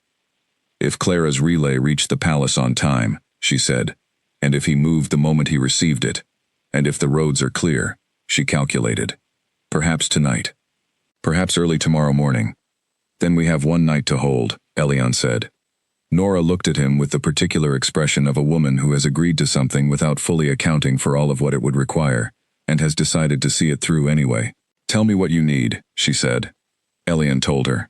He spent the rest of the afternoon preparing the cabin, with the careful efficiency of a man who knows that the difference between a disaster and a story you survive is usually 1 or 2 decisions made correctly under pressure. He reinforced the back room from the inside with a simple barricade that would hold long enough to matter. He arranged the main room to look entirely ordinary. He made sure there was enough food and water for 2 adults and 1 nursing mother for 24 hours without leaving the cabin. He sent Owen with a message to a farmer on the Eastern Road, a man named Harold Finch who owed him a favor of exactly the right size, asking for the loan of Harold's dog and Harold's presence at a specific time if certain conditions were met. He was not building a defense. He was building time. Time for the right people to arrive. Time for the morning to come. Time for the world to understand what it had been looking at. Night came slowly over Greyfen. Elian sat in the main room with the lamp at a medium level, visible through the window, looking as normal as a man at his accounts. In the back room, Nora and Saravan talked quietly. The pups slept. The road outside was empty. For now. Elian turned a page in his ledger and did not read a word of it and waited for the night to pass. In the distance, somewhere on the roads that ran through the territory like the lines of a hand, something that had been set in motion was moving toward Greyfen, at a pace that would not be stopped by anything as small as darkness or distance or doubt. He did not know exactly when it would arrive. He only knew that when it did, the village of Greyfen would never look at the cabin at the edge of the tree line the same way again. He was ready for that. He had, in a way, been ready for it since the morning he had raised his hand at an auction and said 3 marks, and the laughter of a crowd had followed him all the way home. Let them laugh, he thought. Let them laugh, right up until the moment they understand. At 9 that evening, Harold Finch arrived at the kitchen door with his dog, a large and very loud animal named Bruno, and asked no questions about why Elian wanted him to walk the perimeter of the property twice an hour until dawn. Harold was a man who paid his debts exactly as agreed, and was incurious enough to do so without commentary. He took his position and began his first circuit. Elian watched him from the window and felt marginally better. At 10, Nora knocked on the workroom door and sat down across from Elian. "She is sleeping," Nora said. "The pups are fine. She asked me to tell you that she trusts your judgment." Elian filed that away somewhere important. "I have been thinking," Nora said, "about what happens after." "After what, specifically?" "After the king arrives, after all of this resolves." She looked at him steadily. "You will be in a position that nobody in Greyfen can predict, and that you yourself may not be fully ready for." "I think about what is in front of me," Elian said, "not what comes after." "That is practical," Nora said, "but after is coming, whether you think about it or not." She folded her hands on the table. "Elian, you took in the bonded mate of the Alpha King. You kept her safe. You kept her pups alive. You stood at your door today and lied to a man who almost certainly had the authority to make your life very difficult, and you did it so calmly that he left without getting what he came for." She paused. "That is not what an Omega from a market village does." "I know what it looks like," Elian said. "Do you know what it will mean? For your life, for your position. You will not be the same person in Greyfen after this." He thought about that honestly. "I have always been the same person," he said. "It is just that after this, other people will know it." Nora looked at him for a long moment. Then she made a sound that was half a laugh and half something more serious. "Get some rest," she said. "A few hours at least. I will watch." "I am fine," he said. "You are the opposite of fine, and you are managing it very well," she said. "Sleep, 2 hours. I will wake you at midnight." She was correct, and he knew it. He went to the narrow couch in the corner of the workroom and closed his eyes, and did not expect to sleep, and was asleep within 3 minutes. Nora woke him at midnight as promised. He sat up immediately, the way people who are genuinely needed do. "Quiet," she said. "Harold has made 4 circuits. Nothing. The man Cord has not returned, as far as we can tell. The village is dark." Elian went to the window. The road was empty under a thin slice of moon. Bruno could be heard on the far side of the property, a deep, regular sound that an approaching stranger would register as a deterrent. He stood at the window and kept watch. At 2 in the morning, something changed. It was subtle. Not a sound, not a movement he could see clearly. It was the way Bruno's pattern changed, the cadence of the dog's movement, shifting from a patrol routine to a point, the specific quality of attention that an animal shows when it has picked up something that has not yet reached human senses. Elian went to the back room and knocked. Nora answered immediately. He held up one hand, fingers spread. She nodded. She understood. He went back to the front room and stood to the side of the window, out of the direct line of view from the road, and waited. 2 minutes, 5. Harold appeared at the edge of the property, Bruno on his lead, both of them looking toward the north road. Harold glanced back at the cabin, and Elian held up his hand through the glass, palm out. "Wait." Harold held his position. Then, from the north road, a sound. Hooves. Not fast, not an emergency pace, but steady and deliberate. Multiple horses. Elian counted the sounds as best he could in the dark. 4 horses. He was still for a moment. 4 horses was not soldiers. Soldiers arrived in columns. 4 horses was a small, fast, private group. 4 horses was exactly the number that a king who was not trying to draw attention, but was moving with a degree of personal security might choose. He went to the back room and knocked the pattern that meant "come out." He heard movement. Then Saravan appeared in the doorway of the workroom, carrying both pups in the careful way she had developed in the days since the birth. She was wearing the plain clothes Elian had found for her. She looked at him. In the thin lamplight her eyes were gold and absolutely steady. "Someone is coming from the north road," he said. 4 horses, moving at a measured pace, not hurried, not hidden. She went still. He watched her face. "He always moves like that when he is close," she said quietly. "He never rushes the last mile. He says it helps him think." She swallowed. "It is him." Elian nodded once. "Do you want to go to the door?" he said. She looked at him. She was holding the two small lives that carried impossible marks near their tiny ears. Behind her, Nora stood in the doorway with an expression of controlled emotion that was itself something to see.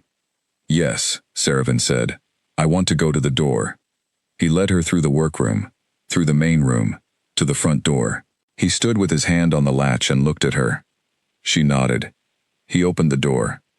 The north road came into view. 4 horses, walking at that steady and deliberate pace. The rider at the front was tall in the saddle.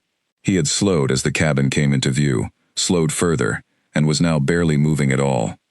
Elian stood back from the doorway. He did not see the moment they recognized each other.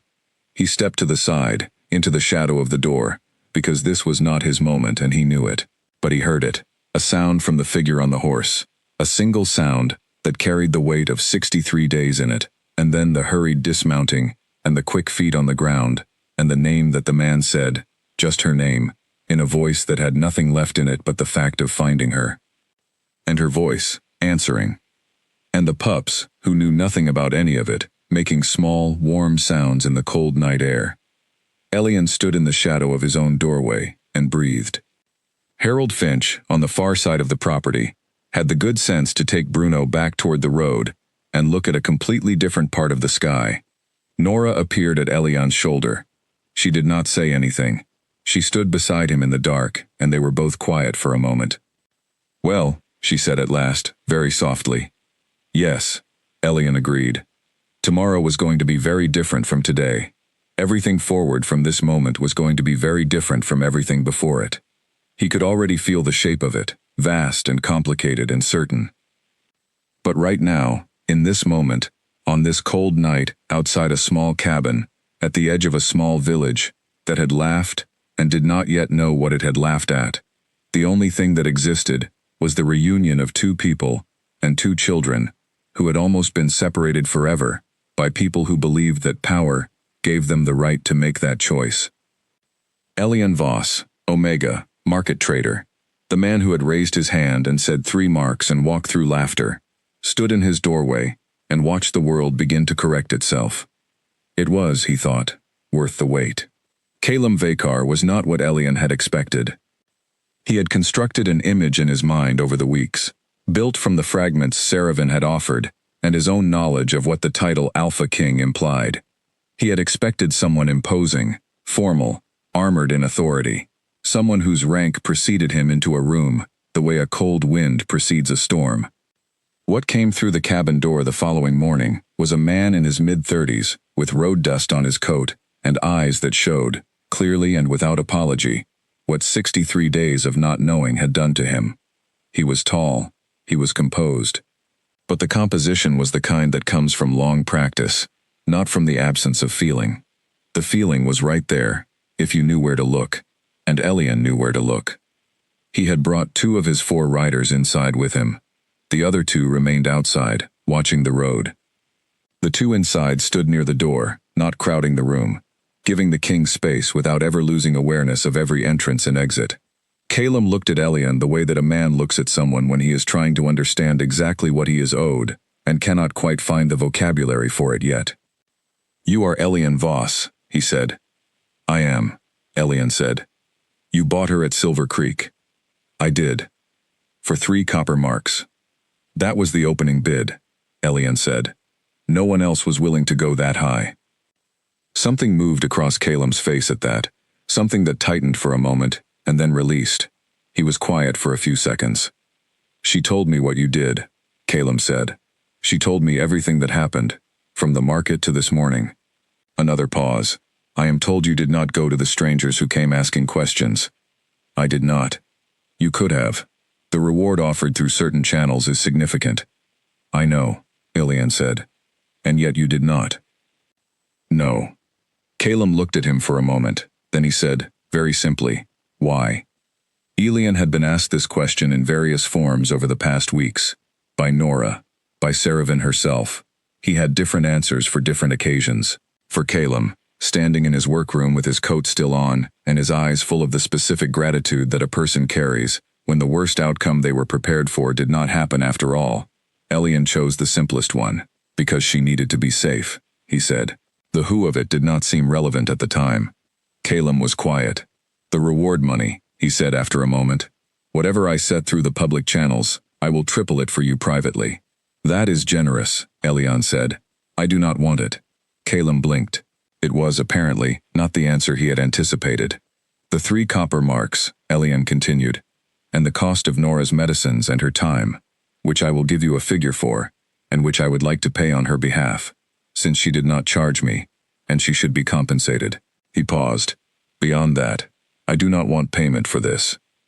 Calum looked at him for what felt like a long time. You will let me do something, Calum said. It was not quite a question. That is up to you, Elian said. Calum nodded slowly. Then he said, I have been looking for her for 63 days. I have sent riders across the full territory. I have had people at every market, every inn, every crossing point. I have not slept more than a few hours at a time since she disappeared. He stopped. And the person who found her, who kept her safe, who stood in his doorway this morning and stepped aside so that I could come through it. He stopped again. You do not need to say anything, Elian said. No, Calum said. I need to say this. I will not be able to say it again, the way I am about to say it now, because after today, the situation will require me to speak differently. He looked directly at Elian. Thank you. Not as the king, as a man. Thank you. Elian nodded. He accepted it without deflecting, and without making it smaller. It was real, and it deserved to be received as such. Now, Calum said, and the shift in his voice was subtle but clear, from the personal to the purposeful. Tell me about the 3 people who came to your door. Elian told him. Everything he had observed, exactly as he had observed it. The positioning, the questions, the name Cord, the conversation in the main room, the way they had left, and the direction they had taken. He spoke without editorializing. He gave Calum facts. Calum listened with his hands quiet at his sides, and his expression entirely focused. When Elian finished, Calum turned to the rider on his left and said 3 words quietly. The rider nodded and went outside. Elian did not ask what had been set in motion. He suspected he would find out soon enough. They are still in the territory, Calum said. Nearby. They will have seen my riders arrive last night, and they will be deciding what to do next. They cannot move against you openly, Elian said. No, but they have other options, information being the primary one. If they can report back before I have had time to act, certain steps that I need to take in the capital become more complicated. Calum was thinking aloud now, not quite talking to Elian, but not excluding him either. The 4 names Saravan gave me last night, I will have responses drafted and sealed within the hour. The riders will carry them to 3 specific people in the capital who are waiting. He paused. The matter will be resolved. The certainty in his voice was not arrogance.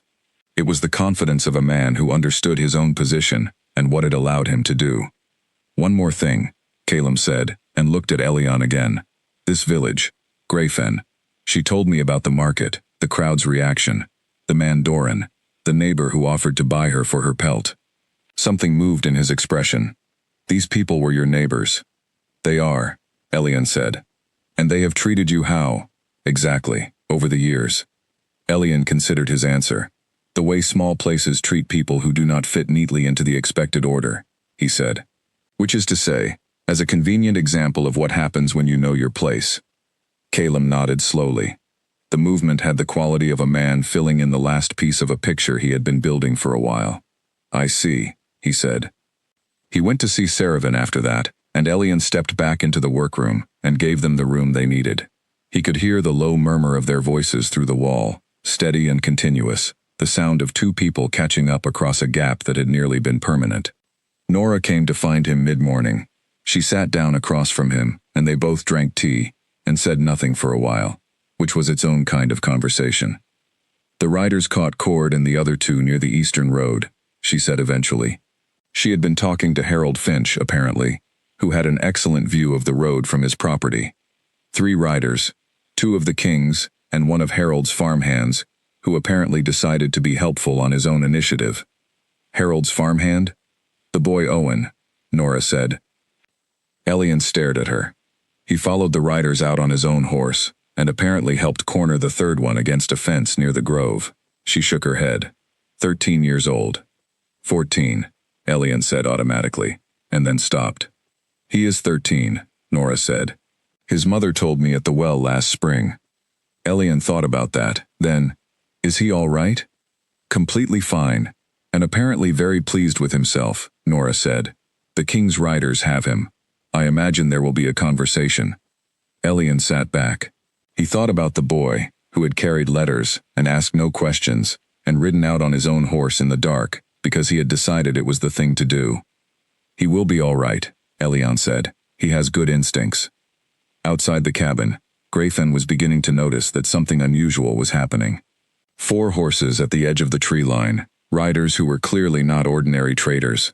The door to Voss's cabin, which had been closed for weeks with no one certain of exactly what was inside, now opening and closing with a frequency that suggested activity rather than hermitage. Doran had walked past twice. Elian had seen him from the window. He had not gone to the door. Pete Galloway had attempted to approach, and been politely, but absolutely redirected by one of the king's riders, who had explained that the area was temporarily private, without explaining why. The village was assembling itself around the situation, the way villages assemble around anything unusual, gathering at edges, speaking in lowered voices, working up the courage to ask what no one yet knew how to ask. Elian watched it all from his workroom window, and felt, for the first time in weeks, genuinely calm. Not because everything was resolved, because the worst of it was behind them, and the rest, however complicated, was navigable. He poured himself a 3rd cup of tea, and sat down, and wrote in his notebook for the first time in days. Not observations, not risk assessments. He wrote down the names of the people who had helped, in the order they had helped. Nora, Owen, Harold, Clara at the stable in Milden Cross, who had not asked questions, and had passed the message with speed and silence. 4 people. A healer, a boy, a farmer, and a stable keeper. The world runs on people like that, he thought. People who see what is needed, and do it without requiring the full picture first. He underlined all 4 names. Then he closed the notebook and went to see if anyone needed anything. What happened in the early afternoon was something that Elian would think about for years afterward, not because it was dramatic, but because of what it revealed about the gap between how things appeared and what they actually were. Calum came out of the back room, and walked through the main room and opened the front door of the cabin. He stood in the doorway for a moment and looked at the village. Then he walked out. He walked without hurry, and without announcement to the center of Grayfen village. His 2 riders followed at a discreet distance. He stood in the open space near the well, where the village came together on market days, and he waited. Word travels fast in a small place.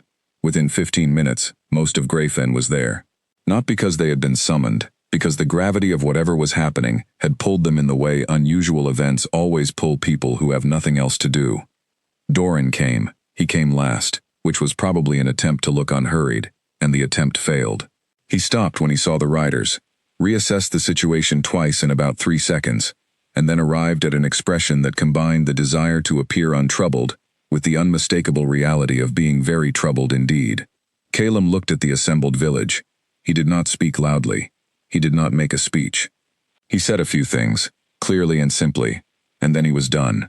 He said, "The woman in Elian Voss's cabin is Saravan Vakar, bonded mate of the Alpha King and Queen of the Vakar territories, and she has been missing for 63 days, following an act of deliberate harm by members of his own council. She was purchased at the Silver Creek market by Elian Voss, who treated her with complete care and dignity, and protected both her and her children until she could be safely recovered." Then he said, "The people in this village who knew the woman was there and treated her with contempt, or treated the man who cared for her with contempt, are invited to take a careful accounting of what that contempt now means." He did not name names. He did not need to. Then he turned around and walked back to the cabin. The silence in Grayfen lasted a long time. Doran did not speak. For once in his life, he did not have anything to say. Pete Galloway appeared to have developed a sudden and intense interest in the ground near his shoes. Several people who had made comments at the market, or who had passed them along, found themselves staring at various points in the middle distance. Elian watched from the window. He saw all of it. He was not satisfied. Not exactly. Satisfaction would have required something he did not have, which was the belief that these people would actually change rather than simply feel embarrassed and go back to their habits after the embarrassment faded. He was a practical man. He did not expect sudden moral transformation. But he noted it. He filed it away.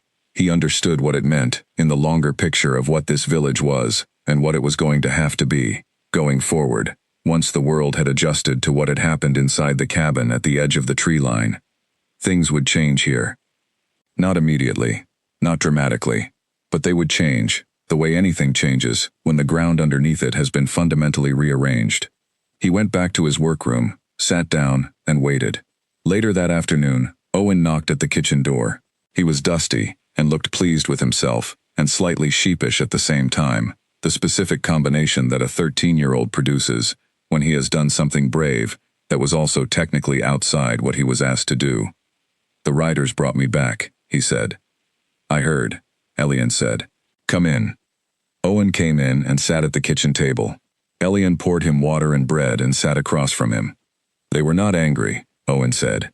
"The king's riders. They asked me questions and I answered them, and then they said I was useful." "You were," Elian said. "They asked how I knew which way the man was going.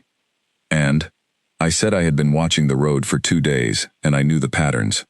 Owen looked at him. "Was that the right thing to say?" "That was exactly the right thing to say," Elian said, "because it was true, and it showed the reasoning." Owen nodded, satisfied. Then, "Mr. Voss, the woman in the back room, is she really the queen?" "Yes," Elian said. Owen was quiet for a moment. Then, "You knew that when you sent me with the letter?"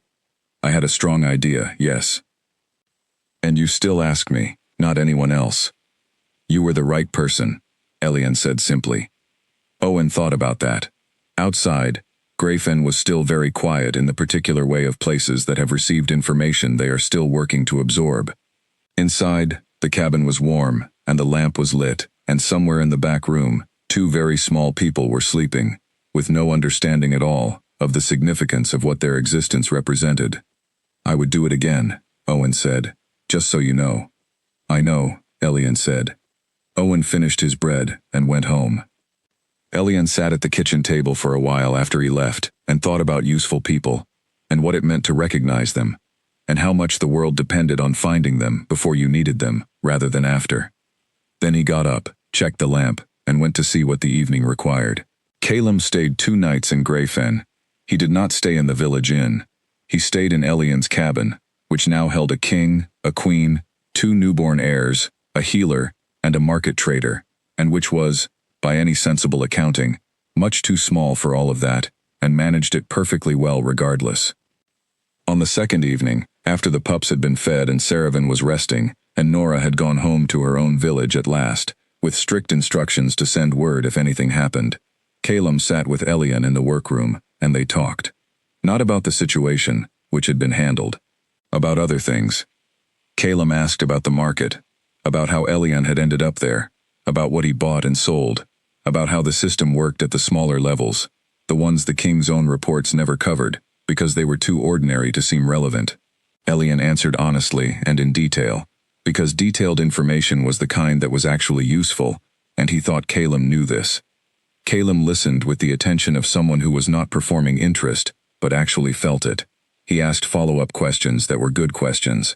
He did not make the mistake of pretending to already know things he did not know.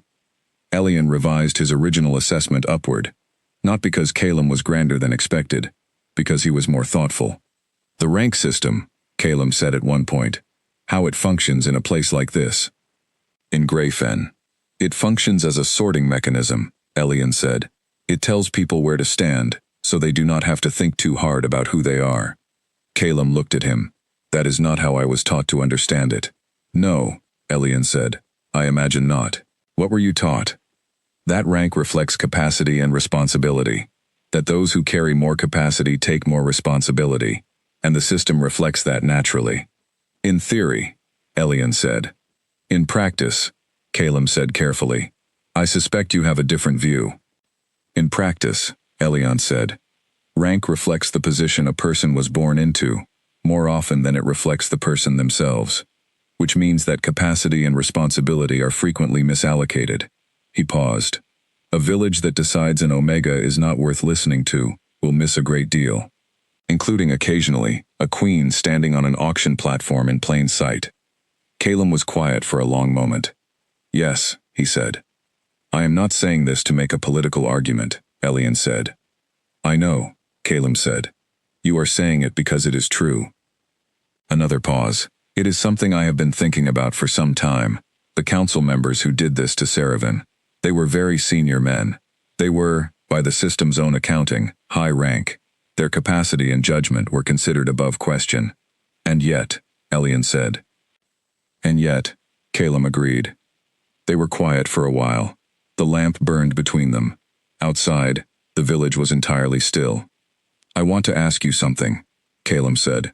And I want an honest answer, which I think from you is the only kind available. Yes, Elian said. Would you consider a position in the outer royal circle? Calum said. Not in the palace. Not in the capital. Out here, in this territory. A warden post. The southern border. He watched Elian's face. It is a real position, with real responsibilities. It would require you to maintain what you already do, essentially, with additional authority and the resource to do it more effectively. Elian looked at him.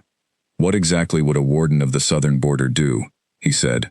Watch, Calum said simply, and tell me what he sees, without the filter of rank or politics, or the need to tell the king what the king wants to hear. He paused. I have many people who tell me what I want to hear. I have very few people who will tell me what I need to know.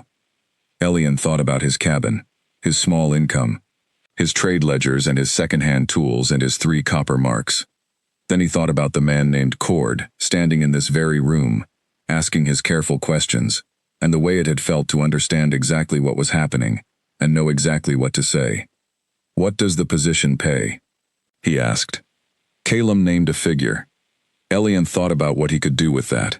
How many people he could help, how many sick animals, how many struggling traders at the edges of the market system who needed someone with access and authority to see them clearly. All right, he said. Calum nodded once, not with ceremony, with the satisfaction of a decision correctly made. In the morning, before the riders prepared to leave, Saravan found Elian in the kitchen, making tea, and stood in the doorway for a moment before she spoke. She was stronger. The recovery that had begun in the last week of her illness had accelerated once the stress of immediate danger lifted. She was not the trembling, sick figure he had led away from the auction platform. She was not even the careful, measuring woman who had watched him from the corner of the back room in those first weeks. She was something else, something he was seeing for the first time. The person she had been before all of this returned to herself. She was remarkable. He noted this without fuss, and made her tea, and handed it to her. Calum told me about the warden post, she said. He asked last night, Elian said. And you said yes. It seemed like the right work, he said. She looked at him. Elian, she said, and it was the first time she had used his name without it being in the context of something practical. The first time, it had been simply the address of one person to another, equal in weight and presence. What you did for me, what you did for my children, there is no debt, he said. She looked at him steadily. I know you believe that. I do. I also know, she said, that you are wrong. There is a debt. Not of the kind that can be paid back in money or position, but of the kind that means I will never look away from something that needs to be looked at, if I can help it. She paused. You taught me that. By example. Over 5 weeks in a back room in a village that did not see either of us clearly. Elian looked at his tea. You would have done the same for yourself eventually, he said. You were already doing it. Maybe, she said, but you gave me time to do it, and time was the thing I needed most. She set down her cup. The pups will need names before we leave. Calum and I discussed it last night. We agreed on 2. She told him the names. Then she said, the second name is the old word for steady ground, the kind that holds in any season. Elian looked at her. We thought it was appropriate, she said. He looked back at his tea for a moment. I am glad they are safe, he said. It was the plainest thing he could find, and also the truest. So am I, she said. The riders came for them at mid-morning. Calum's private convoy, which had grown in the night to include a second group of 4 who had arrived quietly from the West Road, was prepared and waiting. A covered carriage had been brought for Seravin and the pups. It was comfortable and well made, and entirely plain from the outside, which was deliberate.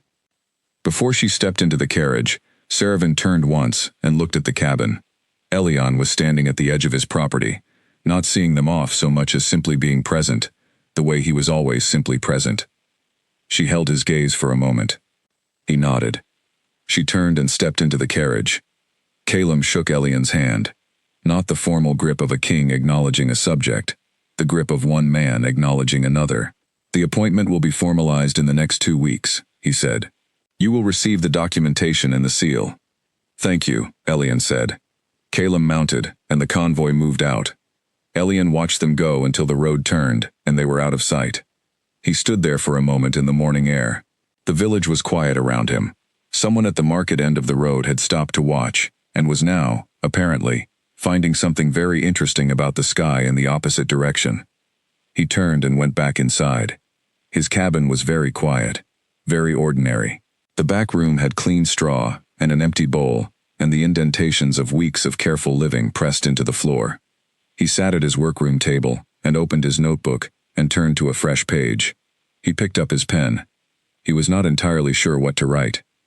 After a moment he wrote simply, "This is what comes after, I suppose."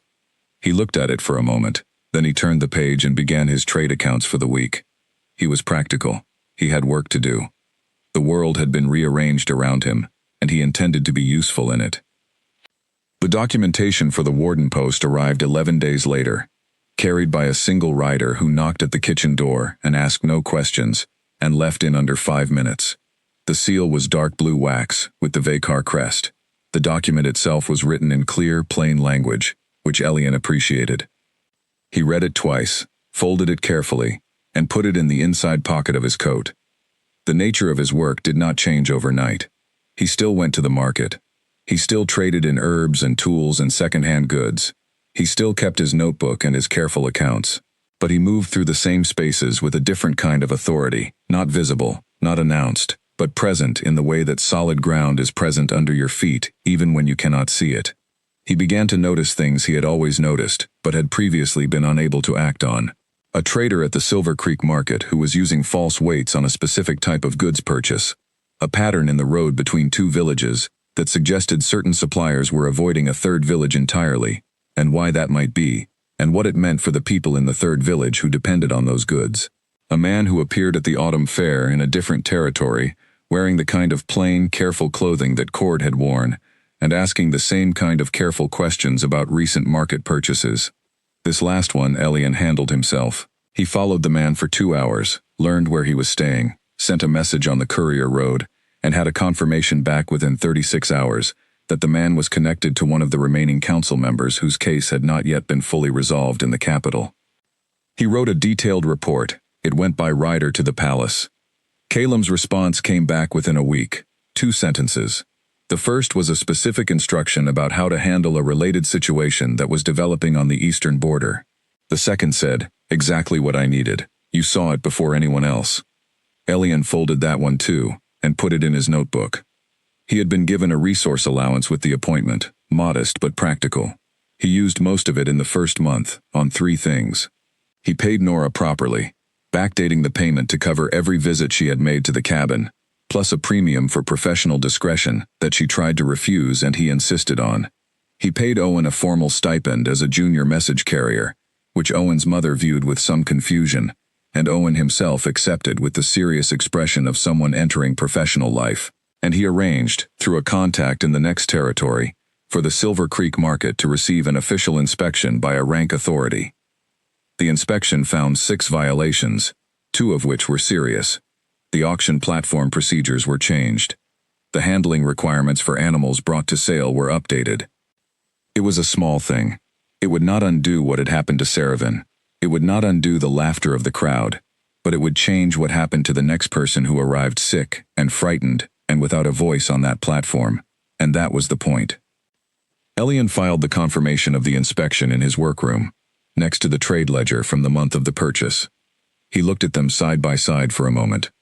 3 copper marks. an inspection report, a document with a dark blue seal. The world was built from small things, he thought. The people who changed it were the ones who understood that small things were not the same as unimportant ones. In Greyfen, the months following the king's visit produced exactly the kind of change Elian had predicted. Not fast, not dramatic, but the texture of the village's attitude toward him shifted, in the way that attitudes shift when they have been confronted with undeniable evidence that they were wrong. Doran was the most interesting case. He did not apologize. That was not in his character, and Elian had not expected it. But he changed the way he spoke in public spaces, particularly when Elian was present. He stopped giving advice no one had asked for. He stopped using the word omega as a category that explained everything about a person. These were small changes. They were also real ones. Pete Galloway brought over a lot of bread in the months that followed, which Elian accepted politely and viewed as the particular apology of a man who expresses things in food because words are harder. Ben Holcomb from the market sought him out in the spring to discuss a new trade arrangement, and the conversation was notably different from any they had had before. Ben spoke to him as a peer. None of it erased anything. None of it needed to. What it did was establish a new kind of normal, one in which the ordinary people of Greyfen had to account for the fact that the person they had most confidently underestimated had been the one who mattered most at a crucial moment. Nora came to visit regularly, not just for professional reasons but because they had become friends in the way that two practical people become friends when they have been through something important together. She sat in the workroom and they drank tea and talked about the cases she was seeing, the changes in the territory, the things that needed to be different, and the realistic ways to go about making them different. These conversations were some of the best of Elian's life. Owen grew. He was 14 now, genuinely, and he carried messages with the confidence of someone who had learned early that the size of a job has nothing to do with whether you are capable of doing it. The cabin at the edge of the tree line was the same small building it had always been. The straw in the back room had been replaced. The bowl that Saravan had drunk from in those first desperate days had been washed clean and returned to the shelf. The indentations in the floor where she had rested were slowly being worn back into the general texture of the boards. But the notebook on the shelf held her name, and the space where a receipt had once sat, 3 copper marks written in market hand, was now occupied by the official document with the dark blue wax seal. And on the inside back cover of the notebook, in the handwriting that Elian used only for things that mattered absolutely, were 2 words in the old Hypak language. Saravan had written them there on her last morning in the cabin. He had not asked her to. He had not known she was going to. He could not read the old language. He had asked a traveling scholar to translate it the following week, a different scholar from the one before, someone with no connection to anything in this story. The scholar had looked at the words and then at Elian with some curiosity. It is a very old phrase, the scholar said, formal, from the period of the old pack councils. A pause. It translates roughly as, seen clearly, which in the formal usage means something closer to, recognized truly. As in, seen for what you actually are, rather than what circumstances suggested. Elian had nodded and paid the scholar and gone home. He had opened the notebook and looked at the 2 words for a long time. Then he had closed the notebook, set it on the shelf, and gone back to work. He was a practical man. But even practical men, when they have been recognized truly, feel it somewhere that does not have a name. He felt it every time he walked into his workroom. He felt it when he looked at the dark blue seal. He felt it on quiet mornings when the village was still and he stood at the window and watched the road and thought about what it meant to see clearly and what it cost and what it gave back. He felt it in the knowledge that somewhere in the territory, in a palace he had never visited, 2 children were growing with violet-ringed eyes and silver marks behind their left ears, entirely unaware of a small cabin, or a market, or a man who had raised his hand and said 3 marks, and meant nothing by it, except that it needed to be done. He was fine with that. He had never needed anyone to know. He only needed it to have happened, which it had, which was enough, which was more than enough. He turned from the window and went to his workroom, and sat down and opened his notebook to a fresh page. There was work to do. There was always work to do. That was exactly as it should be. The capital called him 5 months after the appointment. Not urgently, not dramatically. A formal letter, sealed with the dark blue wax, addressed in a careful hand, inviting the warden of the southern border to attend a session of the restructured council. The date was 3 weeks out. The tone of the letter was precise but warm, which Elian recognized as Caelim's specific influence on the palace correspondence style. He packed a single bag. He arranged for Harold Finch to look in on the cabin. He told Owen to continue his routes and send any urgent messages directly to the palace courier station. He told Nora he would be gone perhaps a week, and asked her to look in on 2 families he was concerned about, one with a sick child, and one with a trade dispute that was making their winter difficult. Then he walked to the road, took the hired coach that arrived as arranged, and went to see what the capital looked like. It was larger than he had imagined. This was not because he lacked imagination. It was because certain things simply require physical presence to be understood in their true scale. The roads coming in were wide. The buildings were old and well kept. There were more people in one square than lived in Greyfen entire. He was met at the outer gate by a palace rider who brought him through the formal entrance roads to the residential wing, where he was given a room that was larger and better furnished than anything he had slept in before. He noted the quality without being impressed by it, which was not ingratitude, but practicality. Good furniture was not what he had come for. He was brought to Caelim the following morning. The meeting room was neither the great hall nor a private study, but something between the two. A working room, with a long table and maps on the walls, and the specific organized clutter of a place where real decisions are made, rather than performed. 3 other people were already there. 2 he did not know, and 1 he did. Saravan. She was seated at the far end of the table with a stack of papers in front of her that she was reading when Elian came in. She looked up immediately. She was wearing the particular kind of formal clothing that her position required, and she wore it the way she wore everything, as if it were simply what was appropriate for the occasion rather than a statement about anything. The silver marks near her ear were just visible, uncovered, no longer hidden. She looked like herself, which meant she looked like someone who the room naturally arranged itself around. She stood when he came in. "Elian Voss," she said. "My lady," he said. She shook her head slightly. "Sarah," she said, "as I have always been to you." He accepted that. Caelim arrived a few minutes later, and the meeting began. It was a working meeting, not a formal one. The subject was the restructured council and the specific new protocols being established to ensure that what the old council members had done could not be replicated.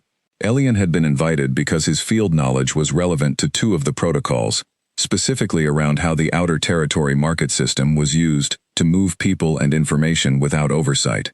He contributed when he had something to contribute. He listened when he did not. He answered questions directly and asked a few of his own, which were received without condescension by everyone at the table, including the 2 people he did not know, one of whom was a senior legal advisor and the other of whom was the commander of the palace's internal security. After the meeting, Caelim asked him to stay for the afternoon.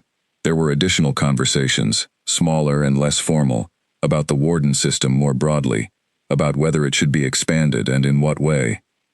Elian gave his honest assessment, which was that it should be expanded carefully, and that the most important criterion for selection was not loyalty to the palace, but quality of observation, and willingness to report things that were inconvenient. Caelim made notes. That evening, Saravan found Elian in the corridor outside the residential wing, and asked if he wanted to see the pups. He did. She brought him to the nursery, which was on the upper floor in the east wing, warm and well lit. 2 nurses were there, both of whom stepped discreetly back as Saravan and Elian entered. The pups were awake. They were no longer the small, trembling creatures Elian had spent the first night of their lives keeping warm with heated stones and clean cloths. They were substantial, active, loud about their opinions, and completely certain that the world was an interesting place full of things worth investigating. They had the violet rings in their eyes. Even from across the room, those were clear.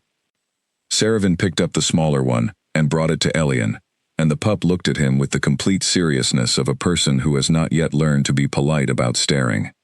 Elian looked back. "The name," he said. "The one you told me." The old word for steady ground. "Yes," she said. "That one," Elian said, indicating the pup in her arms. "Yes," she said again. Her voice had something in it. He looked at the child carefully. Small ears, silver marks. Violet-ringed eyes studying him with the same calm assessment he had first seen in those eyes across a back room in a small cabin many months ago. "Hello," he said, the way he had said hello to the mother, quietly and without expectation. The pup made a sound. Saravan watched the two of them, and her expression was the one he still had no single word for, the one made of too many things at once. "I have something for you," she said after a moment. She set the pup down carefully with the nurse, and went to a small cabinet near the window. She took out a box, wooden, plain, the kind of practical container that holds something rather than trying to impress anyone. She brought it to him. He opened it. Inside was a receipt. 3 copper marks, Silver Creek Market, written in market hand. His handwriting, because he had filled it out himself at the market, the document confirming the purchase. He looked at Saravan. "I asked Calum to have it retrieved from your cabin while we were organizing the convoy," she said. "I did not ask your permission." "I hope that was all right." "Where has it been?" he said. "Framed," she said. "In my sitting room, next to the window." She paused. It seemed like the right place for it. He looked at the receipt in his hands. The ink was faded slightly from the original, the paper soft with handling. 3 copper marks. The cheapest item at the market, the one nobody else would bid on. "I thought it should come back to you," she said, "where it belongs." He looked at it for a moment longer. "Thank you," he said. "No," she said. "That is mine to say, not yours." He almost smiled at that. It was perhaps the most direct thing she had ever said to him, and it was very direct. He put the receipt back in the box and closed the lid. That night, in the well-furnished room he had been given, he set the box on the bedside table and looked at it in the dark before he slept. He thought about the morning at Silver Creek, the cold, the crowd, the laughter, the platform, the way she had stood on it, the way he had raised his hand. He thought about everything that had happened between that moment and this one, the fever and the pups and the nights of watching, the man named Cord standing in his main room, the 4 horses on the North Road, the 2 words in old high-pack language written in the back of his notebook. He thought about small things and large things and the way they are always, always connected. Then he closed his eyes and slept soundly, the way a practical man sleeps when the work that needed doing has been done. Outside, the capital moved through its night. Far away, in a small village at the edge of a territory, a cabin sat at the edge of the tree line in the dark, its door locked, its lamp unlit, entirely ordinary in every visible way. Entirely ordinary. Nothing more, nothing less. And also, in a way that certain people would understand, and certain places would always remember, entirely extraordinary. The gap between those two things, Elian had decided, was exactly where the truth lived. He had known that for a long time. Now the world knew it too. In the 3 days that followed in the capital, Elian moved through a world that was entirely foreign to him, and felt, to his own mild surprise, entirely comfortable doing it. Not because the wealth and ceremony did not register, they registered clearly, but because he had always understood that the way a person holds themselves in a room has nothing to do with the room's furnishings, and everything to do with the person. He had never been taught that. He had simply known it. The way you know certain things before anyone gives you the language for them.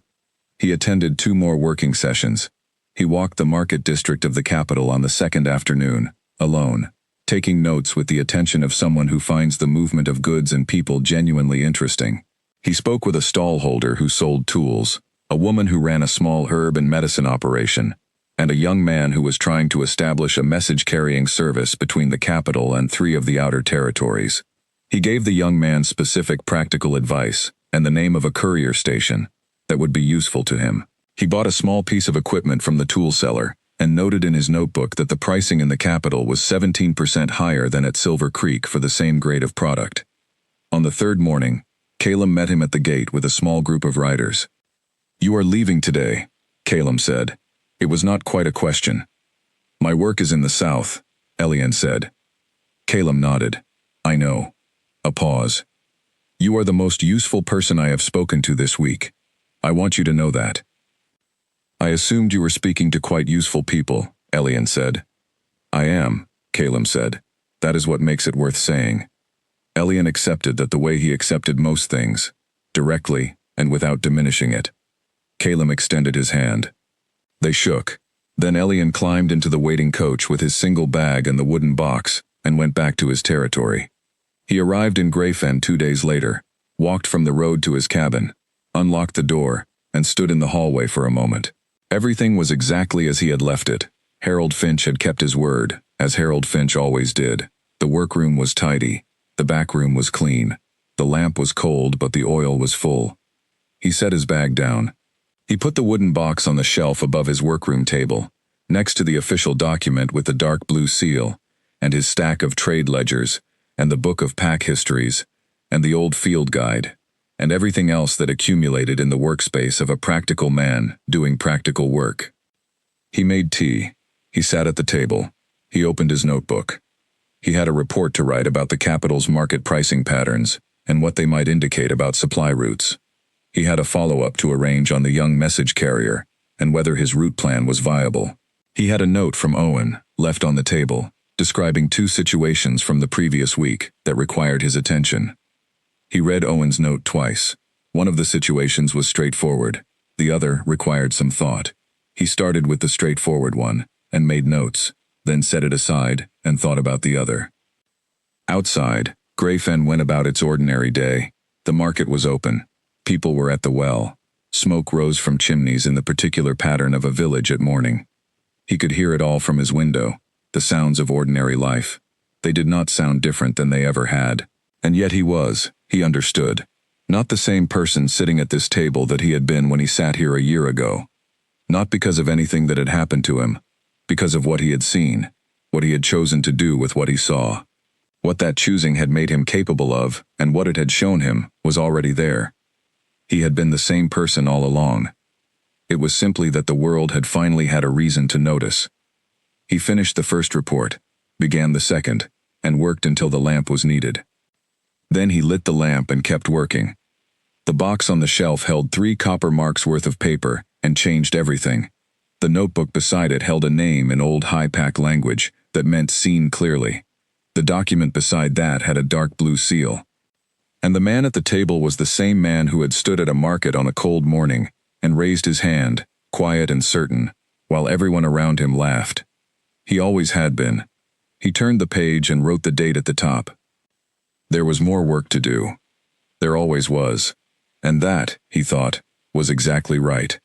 The consequences for the council members came slowly, which is the way real consequences usually come when the situation is complex enough to matter. Elian followed the process, the way he followed everything he considered important, carefully, without rushing, through the reports that came back along the courier road from the capital, and through the things Calum communicated directly in his periodic letters. The letters were not long. They were exactly as long as they needed to be, which was another thing Elian appreciated about Calum. The man had a clear understanding of the difference between a letter and a performance. The 4 council members Saravan had named were removed from their positions within the first month. Their assets were reviewed. The full network of people who had participated in the plan, the handlers who had moved Saravan from one point to another, the man at the market who had arranged the sale, the contact who had managed the collar application, was traced methodically, and each person held to account according to what they had actually done.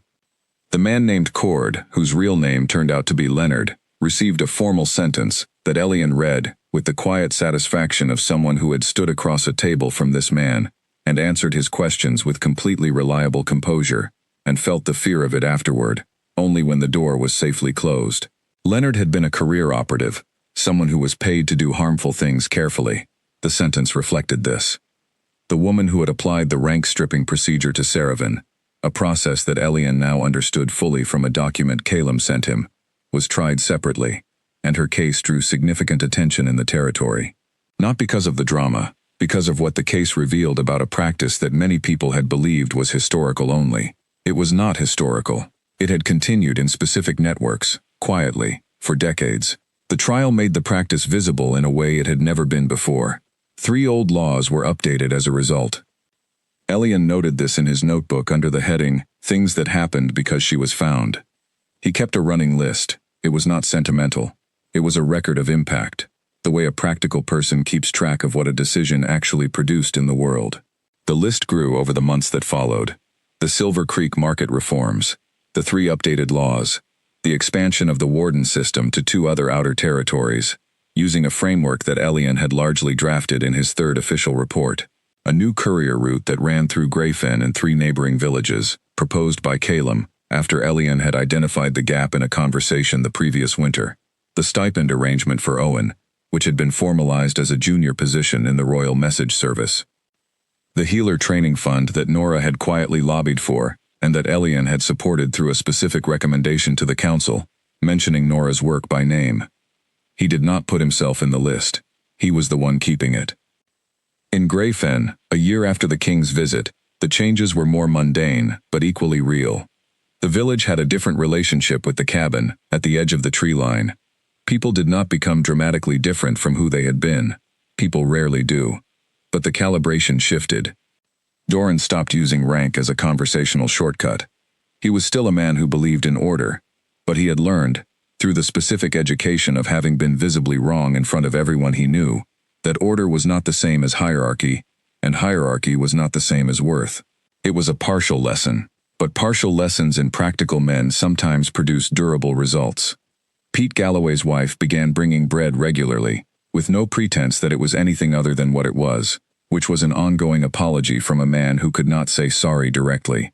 Elian accepted the bread and gave Mrs. Galloway updates on ordinary things, the weather, the market prices, the small news of the village, which was what she actually wanted, and which cost him nothing to provide. Ben Holcomb from the market became, over time, something approaching a genuine ally. Their trade relationship changed into something more collaborative, and Ben began sending Elian specific information about unusual market activity that he thought might be relevant to the warden's work, which it often was. Ben was not a complicated man. He operated almost entirely within the logic of practical self-interest. But practical self-interest, when properly aligned, produces useful cooperation, and Elian had learned not to be precious about the motives that moved people toward the right action. Owen came back from his courier routes with the confidence of someone who has been valued for doing exactly what he is genuinely good at. He was 15 now, and had, over the year, grown into the role in the specific way that young people grow into roles that were chosen well for them, not struggling against the fit but expanding to fill it. He had also developed, Elian noted, an excellent ability to read a room and a person.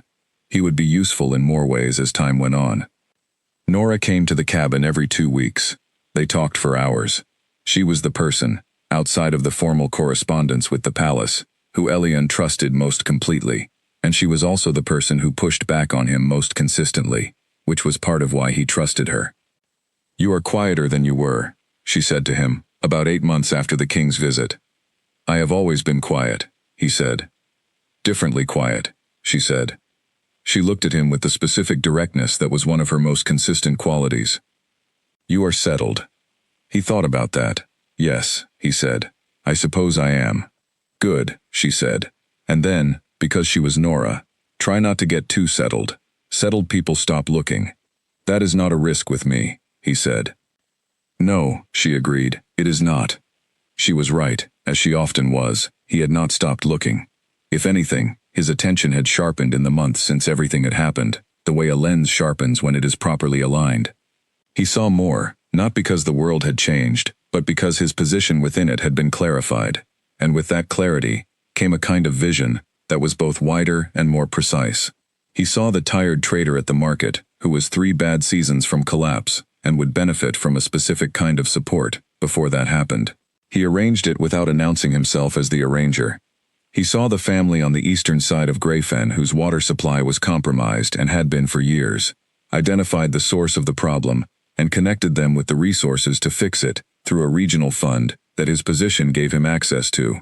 He saw the pattern in which certain villages along the southern road were consistently underserved by the trading routes, and made a formal recommendation that resulted in a route adjustment 6 months later. He wrote all of these things in his notebook, not in the list of consequences, in the daily record of the work itself, pages and pages of it, the unremarkable, ordinary, grinding, essential work of paying attention to what was actually happening in the places that powerful people rarely looked. He was extremely good at it. He had always been extremely good at it. The difference was that now he had the authority to do something with what he saw. That was the thing, he thought, on a quiet evening when the lamp was burning and the village was settling into the dark. That was what the 3 copper marks, and the framed receipt, and the dark blue seal, and the two words in old Hypak language all pointed toward. Not recognition for its own sake, not reward, not the correction of a specific wrong, although that had happened and mattered. The point was the work. The point was always the work. He had been doing it in obscurity for 6 years, and he would do it in his current position for as long as he was able to. The conditions had changed. The essential thing had not. See clearly, report accurately, act on what you see. That was it. That was the whole of it. He closed the notebook, blew out the lamp, and went to bed. Outside, Greyfen was dark and quiet. The road ran empty. The market was closed. The village slept inside its familiar assumptions about itself and the world, which were somewhat less wrong than they had been a year ago, and which would continue to be challenged, slowly and persistently, by the presence of the man in the cabin at the edge of the tree line, who had developed an inconvenient habit of seeing clearly. That was not nothing. That was, in fact, quite a lot. He slept well. He always slept well when the work was being done properly. Tomorrow the road would bring something new, and he would be at the window early enough to see it coming. He always was. In the early spring of the following year, Elian received an unusual visitor. She arrived without announcement, which was in itself unusual, and without the kind of escort that her position technically required, which suggested this was a personal visit rather than an official one.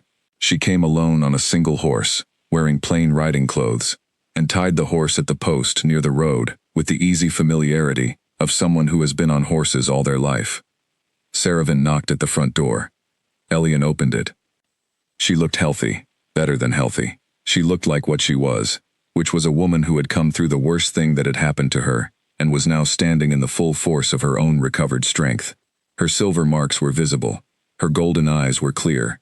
She was wearing the kind of informal clothing that a person wears when they want to be themselves rather than their position. I had business in the territory, she said, which was almost certainly true, and also clearly not the only reason she was here. Come in, Elian said. He made tea. She sat at the kitchen table and looked around the cabin, with the expression of someone returning to a place that had been important to them, checking whether the essential things are still there. It looks the same, she said. It is the same, he said. Good. She accepted the tea and wrapped both hands around it. The pups are walking.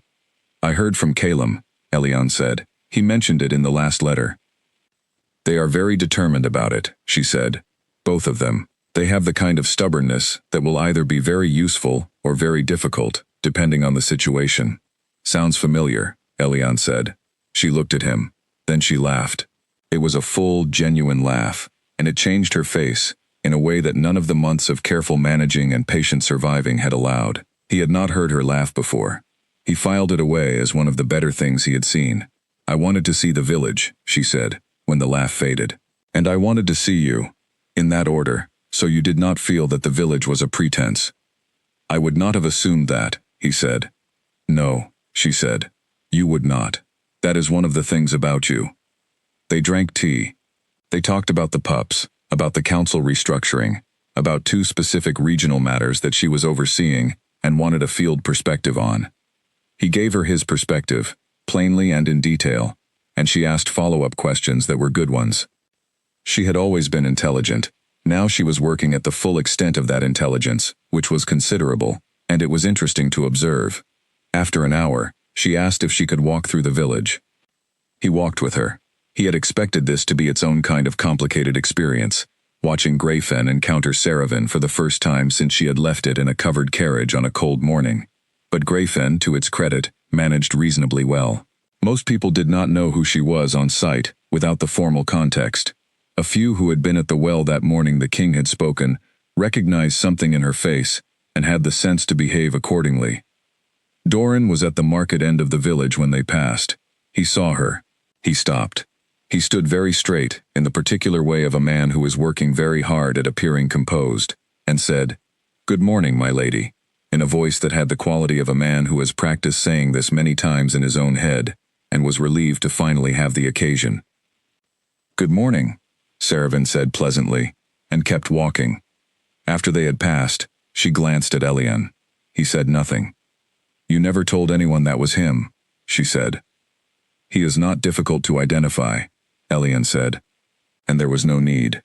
She was quiet for a moment. You could have made that more difficult for him. Yes, he said. I could have. But you did not. He has already had the difficult part, Elion said.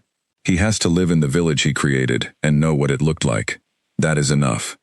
She thought about that. You are not small about people, she said. I find it is a great deal of effort for very little return, he said. She smiled. Not the laugh from earlier, something quieter. The smile of someone who has recognized something they knew, but had not seen articulated quite this way. They walked to the edge of the village where the tree line began, near the cabin, and stood for a moment looking out at the early spring trees. The light was thin and cold, but it was there, which was what mattered in early spring. The receipt, she said. The box on the shelf. Still there, he said. Good. She looked at the trees. Calum has asked me what we should do for the market at Silver Creek. As part of the broader reforms, the platform procedures have been updated, but there is a larger question about oversight and resourcing. I have a report in draft on exactly that, Elion said. I can have it finished by the end of the week. I know you do, she said. I have seen the outline. I wanted to tell you in person that the recommendations will be adopted, all of them. He looked at her. He wanted me to tell you himself, she said, but I asked if I could do it, since I have a specific connection to the matter. He understood. The market where she had been sold, the platform where the laughter had been loudest, the reforms that would change what happened there for anyone who came after. Thank you, he said. That is mine to say, she said again, the same thing she had said in the nursery at the palace. He accepted it again, the same way. They stood for a moment in the early spring light at the edge of the tree line. Two people who had arrived in each other's lives in the most unlikely way, and had each made the other more capable of what they were already, essentially, meant to do. I should ride back before dark, she said. Yes, he said. She turned toward the road, then stopped. The two words, she said. In your notebook, you had them translated. It was not a question. He thought about denying it, and decided immediately not to. Yes, he said. What did the translator say? He said it means seen clearly, Elion said, or recognized truly. She nodded once. That is close enough, she said. The original is more specific. It means that you have been seen as you actually are, not as the world decided you were. She paused. It was the highest thing I could write. The old language does not have a word that goes above it. He was quiet for a moment. Then it was too generous, he said. It was accurate, she said. She held his gaze for a second, then she walked to her horse, untied it, and mounted with the ease of someone who has been on horses all their life. I will send riders for the finished report, she said. I will have it ready, he said. She turned the horse toward the road and rode. He watched her until the road bent and she was gone. Then he turned and went back into his cabin, through the main room to the workroom, and sat at his table. The box was on the shelf where it had always been. The notebook was open to yesterday's page. The dark blue seal was visible at the edge of the stack. He picked up his pen. He thought about what she had said, the old language, the highest thing she could write, not a word that goes above it. He thought about a cold morning at a market, 3 copper marks, laughter. He thought about small things and what they make. He wrote the date at the top of a fresh page, and beneath it he wrote, "The report is due at week's end." Then he started working. Outside, the spring was coming in slowly, the way it always does in the south, cold mornings and warmer afternoons, and the trees doing their patient, permanent work of returning. He was very like the trees in that respect. Patient, permanent, doing the work. 3 years passed. 3 years is long enough for the world to stop talking about something and start assuming it was always this way. Greyfen stopped being the village where the incident happened and became simply a village again, which is what it had always wanted to be. The market at Silver Creek continued under its new oversight protocols and was, by all practical measures, a better place to do business than it had been before. The expanded warden system covered 7 territories now, each one staffed by the kind of person that Elion's original framework had been designed to identify: practical, observant, more interested in the truth than in being comfortable. Elion trained 3 of them personally. He spent time in each territory, walking the roads, sitting at the market stalls, eating at the inns, watching. He told the new wardens what he had never been told by anyone, because no one had ever thought to tell him, that the most important information is almost always in the places that nobody thinks are worth looking. That rank is a loud signal, and often a wrong one, that the quieter a source is, the more reliably it tells you something real. They listened. 2 of them were excellent from the start. 1 took longer and was eventually better than the others. Owen carried messages across 5 territories now. He was 16 and had developed into the kind of young man that the world produces occasionally and should be grateful for. Capable, discreet, loyal to the right things rather than the convenient ones, and possessed of the specific kind of courage that does not announce itself before it acts. Elian had written a formal recommendation for him to the Palace Courier Service. The reply had come back within a week. Owen was, the service had noted, already known to them. Nora's healer training fund had produced 6 working healers in the 2 years since it was established. 2 of them were operating in territories that had previously had no reliable medical presence at all. One of them was Owen's younger sister, which Elian considered among the better developments of the entire period. He attended the anniversary council meeting in the capital every year.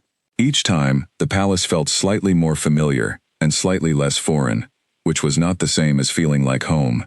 Home was the cabin, at the edge of the tree line. Home was the lamp in the workroom, and the notebook on the table, and the box on the shelf, with 3 copper marks' worth of paper inside it. The 2 words in old Hypack language were still on the inside back cover of the original notebook, which now lived on the same shelf.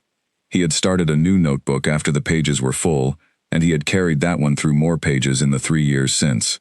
His handwriting, he noticed, had gotten both faster and smaller. This was the effect of having more to record, and less patience for using more space than necessary. In the spring of the 3rd year, something happened that Elian had not predicted. A letter arrived that was not from the Palace Courier.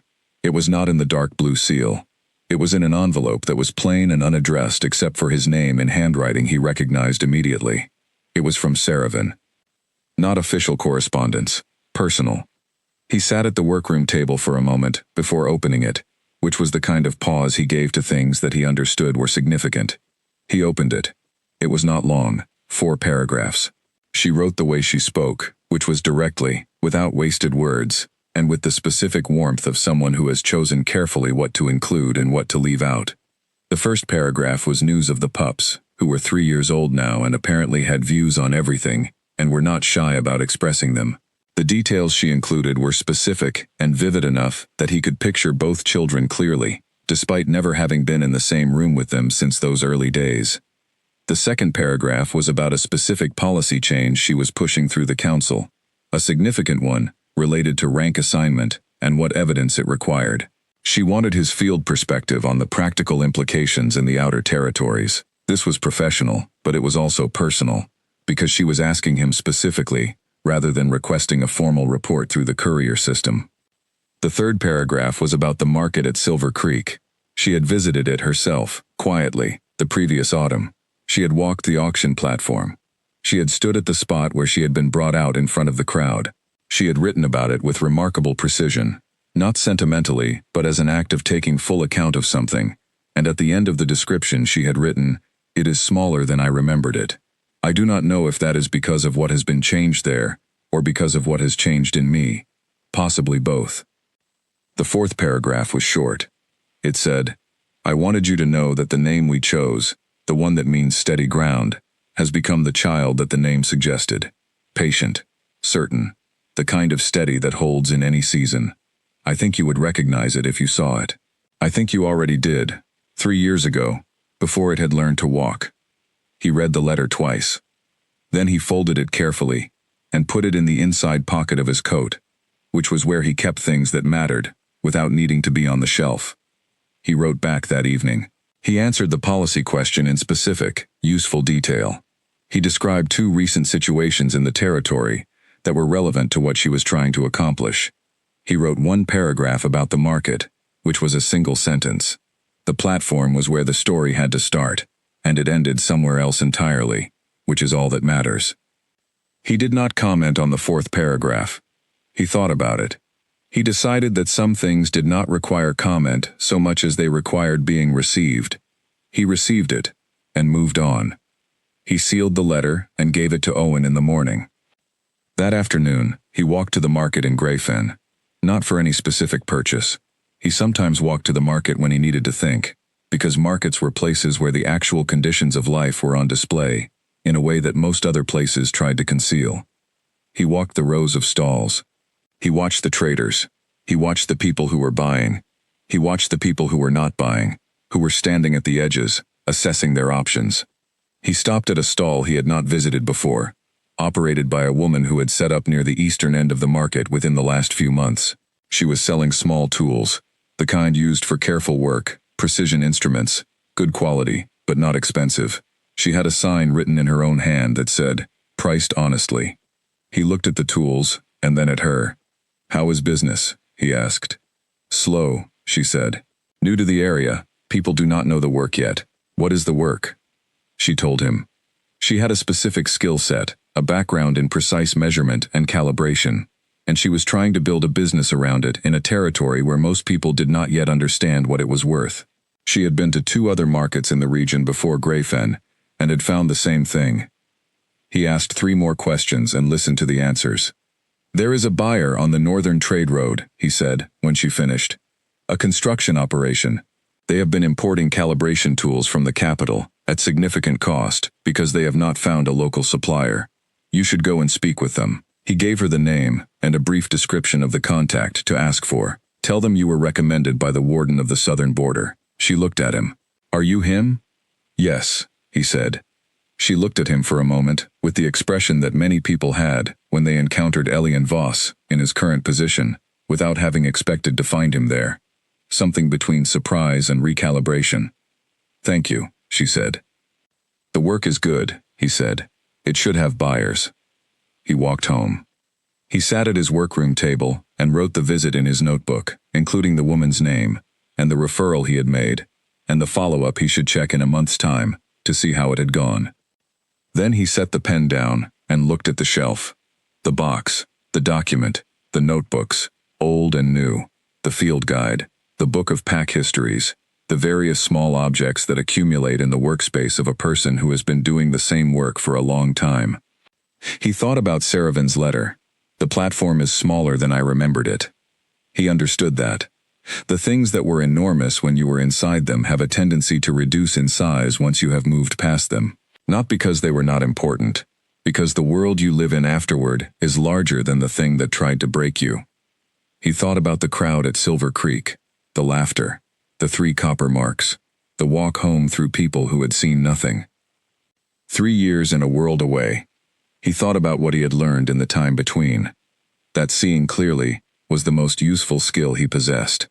That rank told you about a person's starting position, not their actual weight. That small things were the building material of large things, and it was always a mistake to look past them.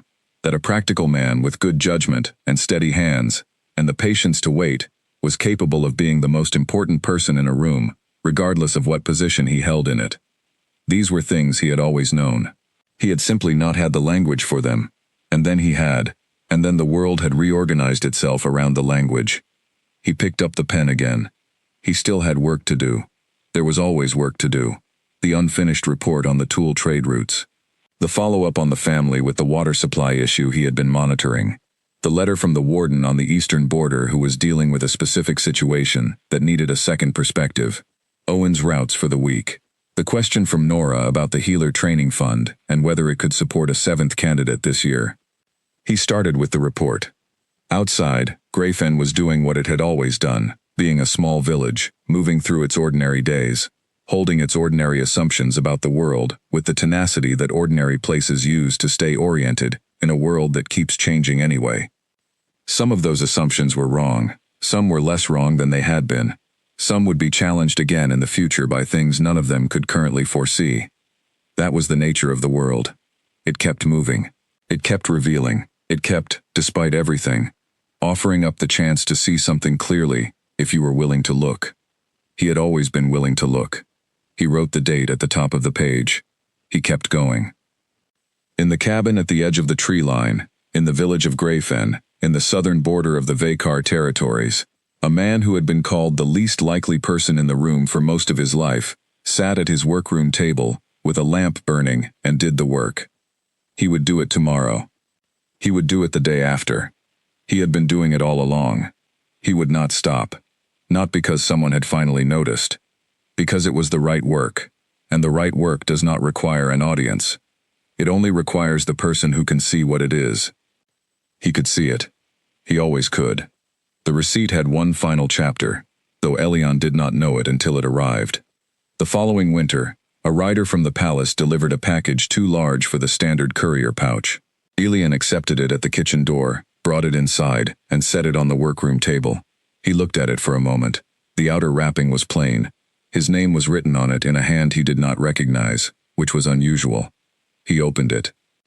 Inside the outer wrapping was a second layer, and inside that was a shallow wooden frame, the kind used for displaying documents or small items under glass. And inside the frame, set precisely and mounted with care, was a copy of the original receipt from Silver Creek Market. Not his copy, which was in the box on the shelf. This was the market's own copy, the official copy that the auctioneer retained. 3 copper marks, written in Gord's thick, practical hand. The date. The item description. Female wolf, 1. Beneath the frame was a folded note. He opened it. It was from Calum.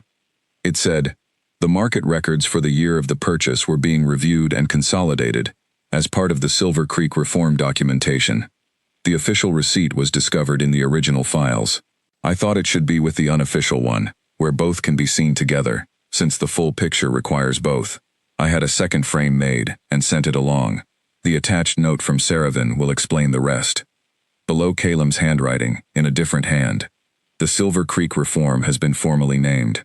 The full designation, for official purposes, is the Voss Protocol, because the documentation that made the case for reform was built from what a single person observed and reported, beginning with a market purchase in the winter of the year in question. When my husband suggested the name, I agreed immediately. It is the correct name. Frame the receipt where people can see it when they visit. Let them ask about it. Tell them the truth, that the most important decision in this story cost 3 copper marks and was made by someone who was not supposed to matter, in a place where nobody was paying the right kind of attention. That is what the protocol is about. That is what it should always be about. Elian read the note twice. He sat with it for a while. Then he went to the shelf and took down the box. He opened it and took out his original receipt. He set the two side by side on the table, the market's copy in its good frame, and his own, which had been handled more than the other, whose paper was softer, whose ink had faded in the specific way of something that has been looked at many times. He found a simple frame in his storage room, not as fine as the one that had been sent, but solid and appropriate. He mounted the original receipt himself, working carefully with the small tools he kept for tasks like this. He looked at the 2 frames side by side. Then he took them both to the main room and put them on the wall next to the front window, where the morning light would fall on them, and where anyone who came through the door would be able to see them. He went back to his workroom. He wrote a letter to Calum. He thanked him for the frame and the context. He wrote 2 paragraphs about current field conditions that were relevant to ongoing protocol implementation. He wrote 1 sentence about the placement of the frames. He wrote a separate letter to Saravan. He thanked her for the note. He wrote 1 line about the name of the protocol, which he had not expected and would not have thought to suggest, and which he thought was entirely correct. And that line was, "Accurate names are rare, which is why they matter when they appear." He sealed both letters and set them aside for Owen. Then he made tea and sat at the kitchen table, not the workroom table, and looked at the 2 frames on the wall in the morning light. The official receipt and the unofficial one, the market's record and the trader's own. 2 documents that described the same transaction from different angles and together made the full picture. 3 copper marks, that was all it said. The amount was the same on both copies, exact, confirmed. He had been asked, in the months since the story had become more widely known, what he thought the 3 copper marks represented. Journalists from 2 capital publications had written to him. A historian compiling documents for a territorial archive had included him in a formal questionnaire. 2 people in Greyfen, separately, had asked him directly. He had given each of them the same answer. The 3 copper marks were not the point. The point was what they were paid for. You pay 3 copper marks for something that costs that much. You pay it when you see something worth saving, and no one else is willing to pay even that. You pay it when the crowd is laughing, and the laughter does not change what you can see. The 3 copper marks are a price. What matters is the seeing. He had been seeing clearly all his life. The world had simply not had a reason to notice until that morning at the market, and after that morning, it had not been able to stop. He drank his tea. Outside, the winter was sitting on Greyfin, with the particular weight of winters in the south, cold and certain, and not interested in being argued with. The road was empty in the early morning. The village was still in its own warmth, beginning its slow start toward the day. He would go to the market later.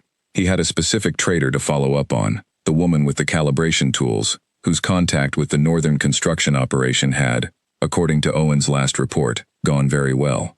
He had 2 letters to review and respond to. He had a meeting to arrange with the Eastern Warden on a shared matter that crossed both their territories. He had the training report for the 6th healer, which Nora had sent and which needed his formal endorsement before going to the fund. He had work to do. He had always had work to do. He expected to have work to do for as long as he was capable of doing it, and he intended to be capable for a long time yet. He finished the tea, washed the cup, set it back on the shelf. He paused at the door of the main room and looked at the 2 frames on the wall. 3 copper marks, written twice.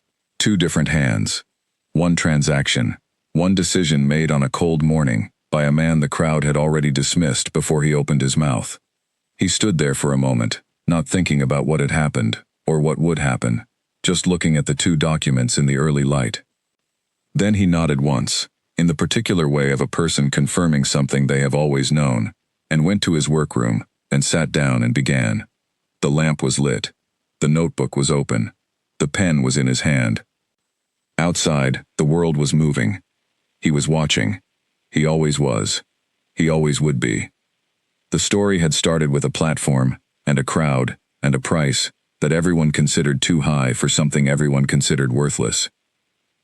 It had not ended, because good work does not end. It simply continued. Day by day. Lamp by lamp.